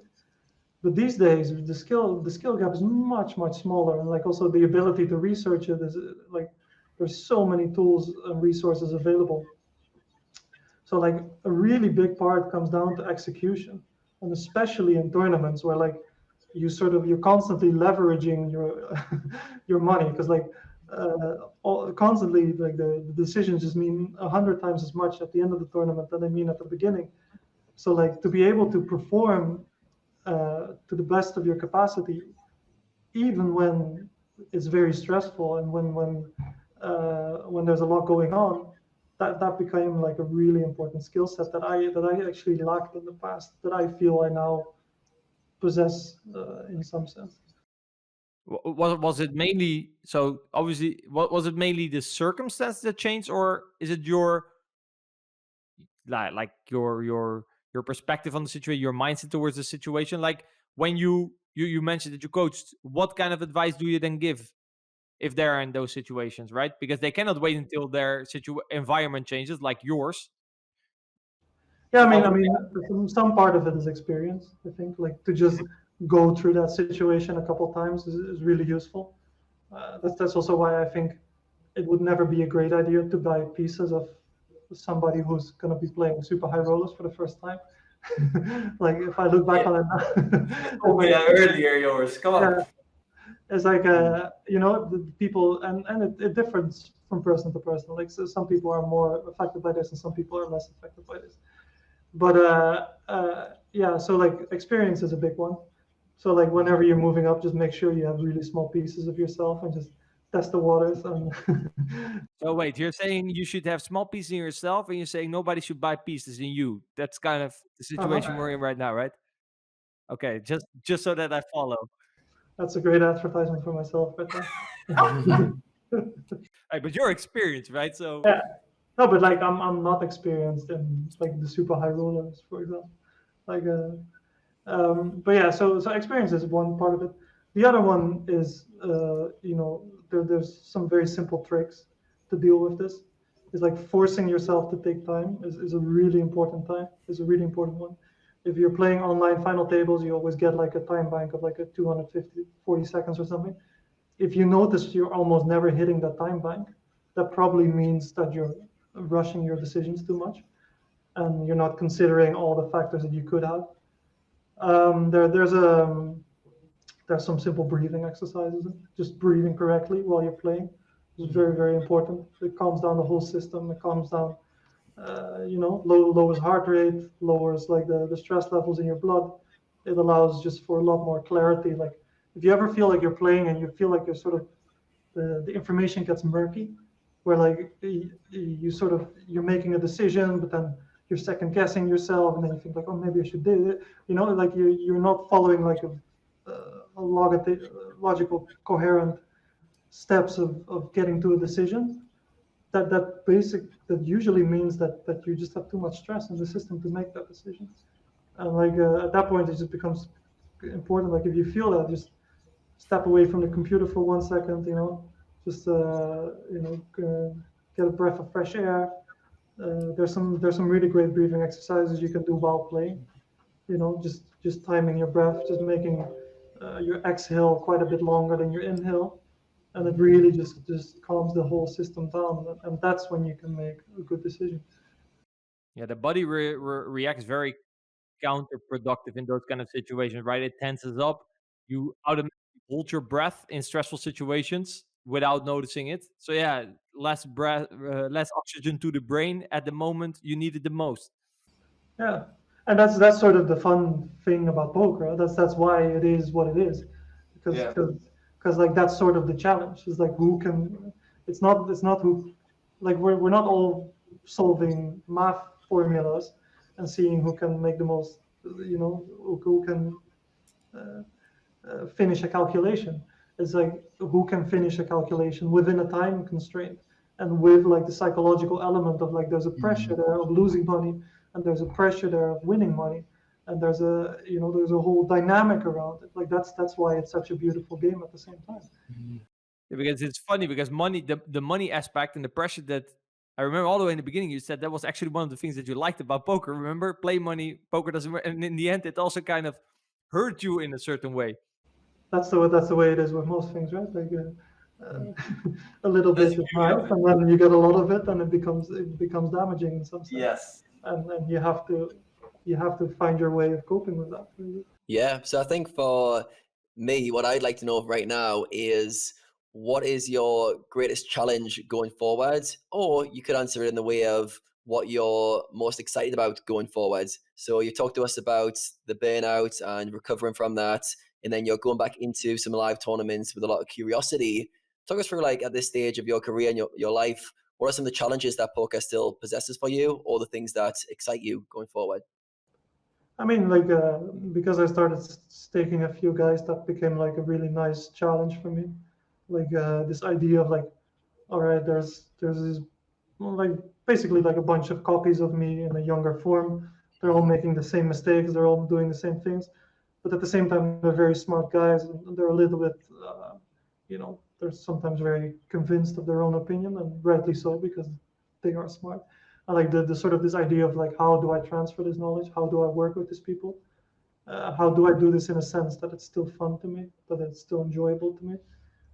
That's like a really nice challenge I enjoy at the moment. Also, at the same time, like um, staking guys requires like requires letting go of control a lot. Like when you are playing yourself, you win or lose, you have yourself to blame. You are the person in charge.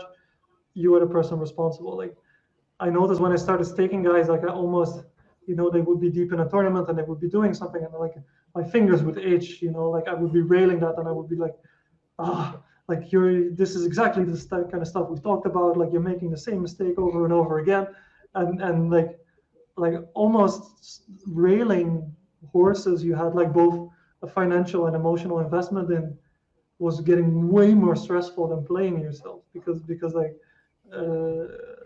because I was a bit of a control freak. I didn't know this about myself, but apparently I am. And so yeah, that's a big challenge for me is learning to work with that, learning to like, all right, you have these guys that you're working with, you trust them, trust the process, trust them to do well, and don't be so invested in in getting caught up into the moment. Yeah, Yeah, I love that. I recognize a lot of that.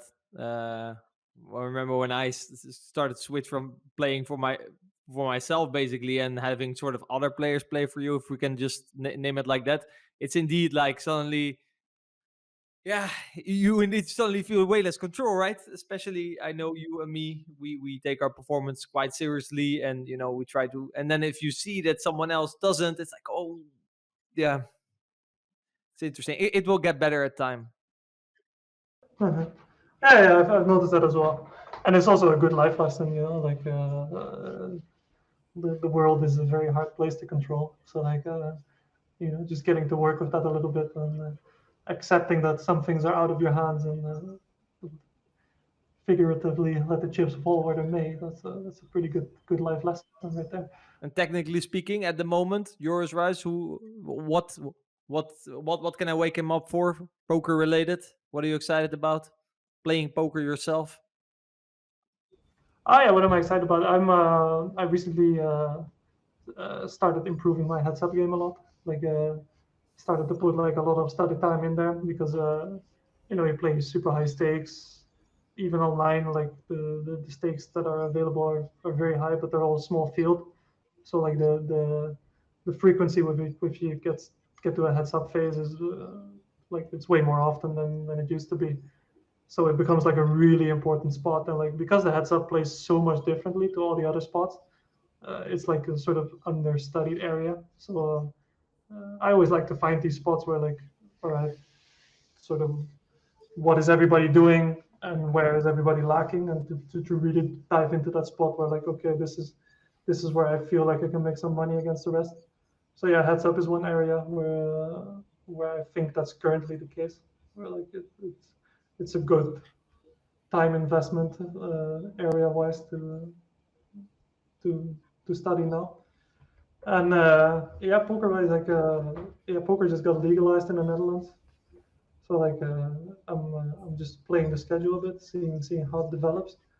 And I mean, I sort of enjoy the online grind. I find it really comfortable. But I'm also looking forward to the live tournaments. But it's all on the contagion that's actually possible for me. It's probably also quite plus EV, right? Quite a big pay jump between second and first place. In heads up, you mean in tournaments? Yeah, and that's up. Yeah, for sure. Like it's huge, and like especially because a lot of the tournaments are progressive knockouts now. So like then like sort of the last remaining heads up becomes like 33% of the tournament or something. And like yeah, they're huge, and like they're really high EV spots because you basically get to play a heads up sit and go against a non-specialist for like a huge amount of money. So like yeah, like the variance is obviously huge in those. But if you can craft out like a couple percent ROI in that situation, you're talking like tens of thousands of euros on a yearly basis. So like I have a feeling other people are gonna become heads up specialists now after you said that. yeah, and like and I found live poker, like live tells, I found like a sort of understudied area. Oh, I'm very curious about that. So when I'm in the Netherlands, we definitely talk about that because I'm very curious about that area as well. That's an area like especially because I'm considering to play a lot of live again in the future. It's like an area that would be very interesting for me to dive into a bit. Like I was always a bit arrogant about it. Like just life tells that's just for the bad players and like guys who don't know what they're doing. And I mean, that was actually because like a lot of the people who claimed to be really good at lifestyles were just very bad players with very poor results. like um, so I never really took it seriously, but I see now that there's actually a lot of merit to it, and that it could actually be quite interesting to play around with a bit. But it's an area that I never specialized in, so it will be quite new for me. It's funny also what you mentioned with you saying that a lot of the tournaments now become progressive knockouts. That's different than normal knockout. Yeah, a normal knockout is like you just have a set bounty on you. So like, say you play a 500 tournament, there's a $250 bounty for knocking you out, and it doesn't really. And like the progressive one is where like half of the bounty goes to your bounty, and half of the bounty goes to your cashier. So like the bounty on your head increases. We already talked about how complicated tournaments are compared to, for example, cash games, but they keep on making it more complicated, huh? Yeah. So there's infinite variables. Like seriously, if you were to sort of use a supercomputer to solve every single spot in tournament poker compared to every single spot in cash games, I think you would need like 100 or 1,000 times more powerful computer to really get to the same result at the end. I believe that. I believe that. But that makes it a lot more fun as well, of course. It's like a lot more to think about, a lot less And stats. especially, I think where you are now, you can appreciate it more, right? Because you're in a very comfortable place. You feel very good. So you can actually enjoy the complication. Whereas I can imagine that if you're still more in a struggling phase of your career, like, oh, they only make it difficult and was already so hard and I cannot move up, in a sense, then you're kind of fighting the reality. Whereas if you're in a more comfortable position, you can appreciate the beauty of it, right? Because again, the outcome matters less.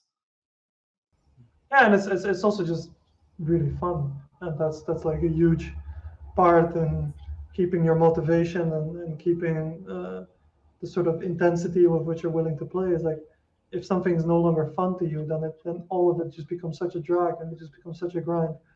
And like the fact that there is so many variables to think about, just you're just always working on a puzzle that's impossible to solve for you. And once you've accepted that it's impossible to solve, it actually becomes quite fun to try and solve it. And then when you're close to completing the puzzle, they'll invent another form of poker tournaments, which is even more complicated. I've never felt close to completing the puzzle, but like I don't know about you, but like, No, me neither. Me neither. The puzzle keeps on growing, right? The puzzle keeps on getting bigger the more you learn. You think like, okay, these are the edges of the puzzle. Let me just complete it now, and then you're at the edge. Like, fuck, it just grew again. How does it every time become bigger? I know for myself that whenever I feel like I'm close to completing the puzzle, that actually means I'm becoming close-minded. Yeah, it's a warning sign. I was going to say, yeah. Like that's when the arrogance gets too high of a level and the curiosity at too low. I've got one final question. So I think for a lot of low/mid stakes players, the thought of moving to high stakes, whatever that high stakes definition is for them, it can seem like a real big jump. So for yourself, did you notice any mindset shifts you had to make to go from being a mid stakes player to a high stakes player? Was there any sort of transformation or important mental jumps you had to make to mentally start playing those higher games? Yeah, I always like an important factor for me to consider was like when I first moved up to high stakes, I would play very paranoid. I would play with like, all right, I just moved up in stakes and now I'm sitting with all these geniuses and like every time they would do something, I would start second guessing myself like, oh, did he bluff me there? Or like, whereas like if I would just be in my comfort zone, I wouldn't think twice about it, and that would make if you start second guessing yourself, like your performance levels are going to drop to the floor. So it's really important not to be paranoid and like to realize like, all right, is just some guy with two cards, who's trying to play a game, and there's not like this wizard and like sort of the difference between this incredibly great player and this sort of mediocre player, is not that big as you think it is. So it's very important not to play paranoid, like to sort of recognize when you are. And if you are playing paranoid, like you should do either one of two things: is like don't play those games. Like just not playing games that you're not comfortable in is a good advice, I think. And like there's always this focus on moving up, but I think like when you know you're ready, you'll feel it and you'll feel comfortable in those games.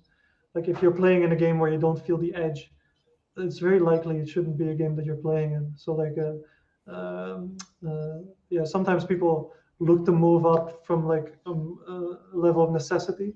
They think like, oh yeah, I need to move up as soon as possible.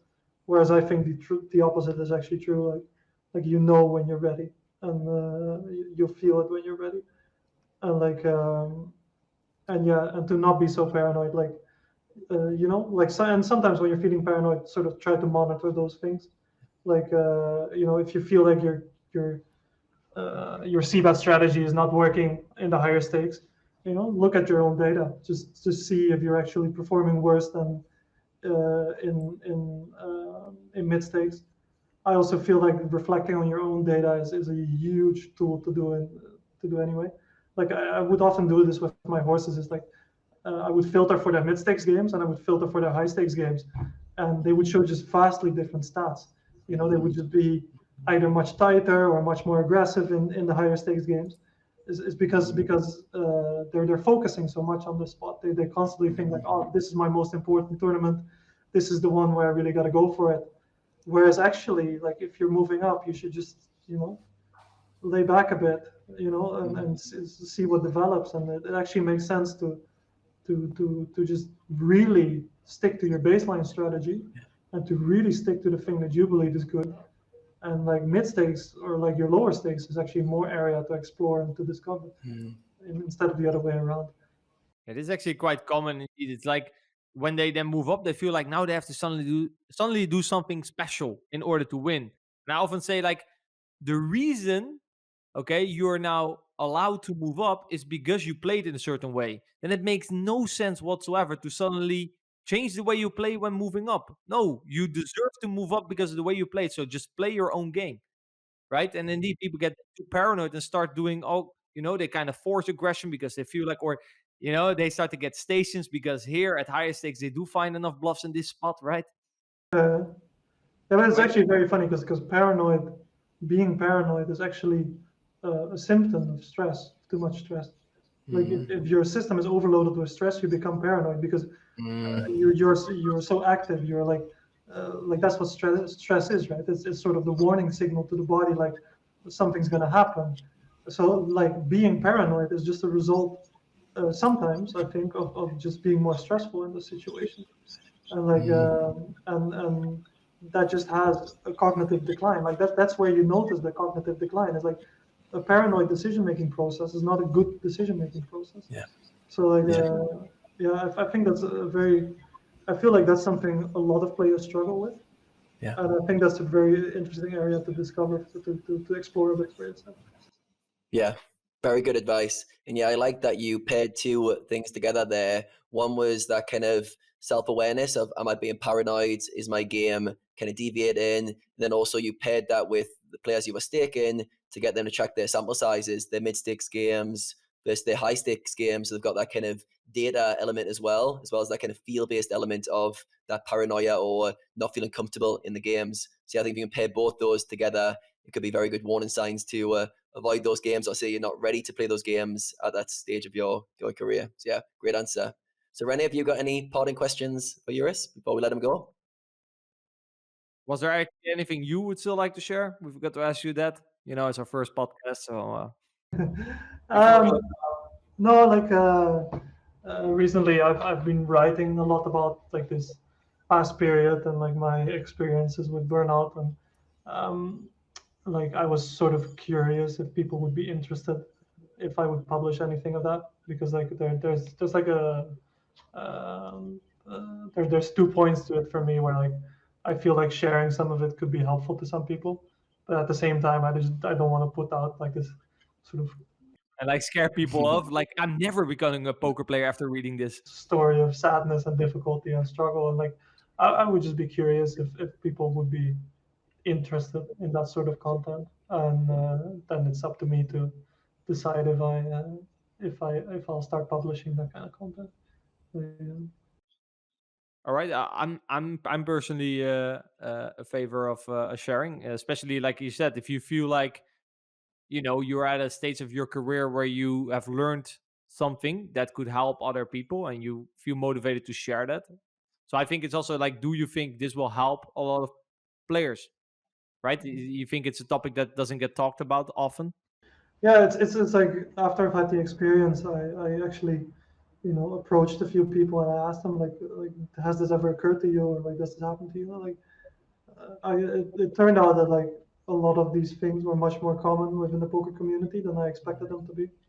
And there's also like this thing about the high stakes scene is like there's a lot of like performance substance abuse in that sense, like people using heart rate blockers or like anti-anxiety medication or Adderall to perform well, and like that's something that I feel doesn't get talked about enough, and I would be interested if that conversation would be opened up a little bit more about like sort of the difference between the image that we're projecting is like, oh, we're all super successful high stakes players, but we don't really talk about the struggles that we face when people are not watching, so to speak. I think there's definitely would say a need out there. So yeah, but we can leave a comment if for people listening and are interested in that. Shoot us a message, leave a comment. Then let's motivate Joris to share his story so he can help the poker community become more mentally healthy, physically healthy as well. Can we follow yoga classes with Mr. Joris? My girlfriend is a yoga teacher, so you're more than welcome to book a class with her. All right. I would be happy to. All right, well, Joris, I want to thank you a lot for coming on, and you've been a great guest. You've exceeded my expectations. Yeah, I mean, it was great talking to you guys, and thanks for the inspiring questions. Felt like we covered a lot of ground there. I feel so as well. So thank you all for listening as well, audience. Any suggestions, shoot us a message, leave a comment, and we'll see you in the next episode. Anything you would like to say, Adam, to close off?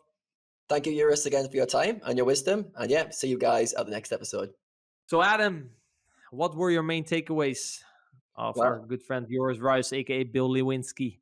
Well, that was a great conversation. I think we went very deep at times, but we got a lot of wisdom from Joris, and I think the audience will get a lot of benefits from that. So myself, some of the things I was really fascinated about was his approach to working through his problems through the skill set of self-awareness. So very often we saw him hit obstacles, downswings, and he went internal to either reflect or to look at his intuition versus his biases. He would very often turn to a network of people to help them find answers, which again, self-aware people very often turn to others to help them, whereas people who've got more of an ego or lack self-awareness often try and solve their own problems. So yeah, it was really fascinating to see like that skill set coming up over and over again.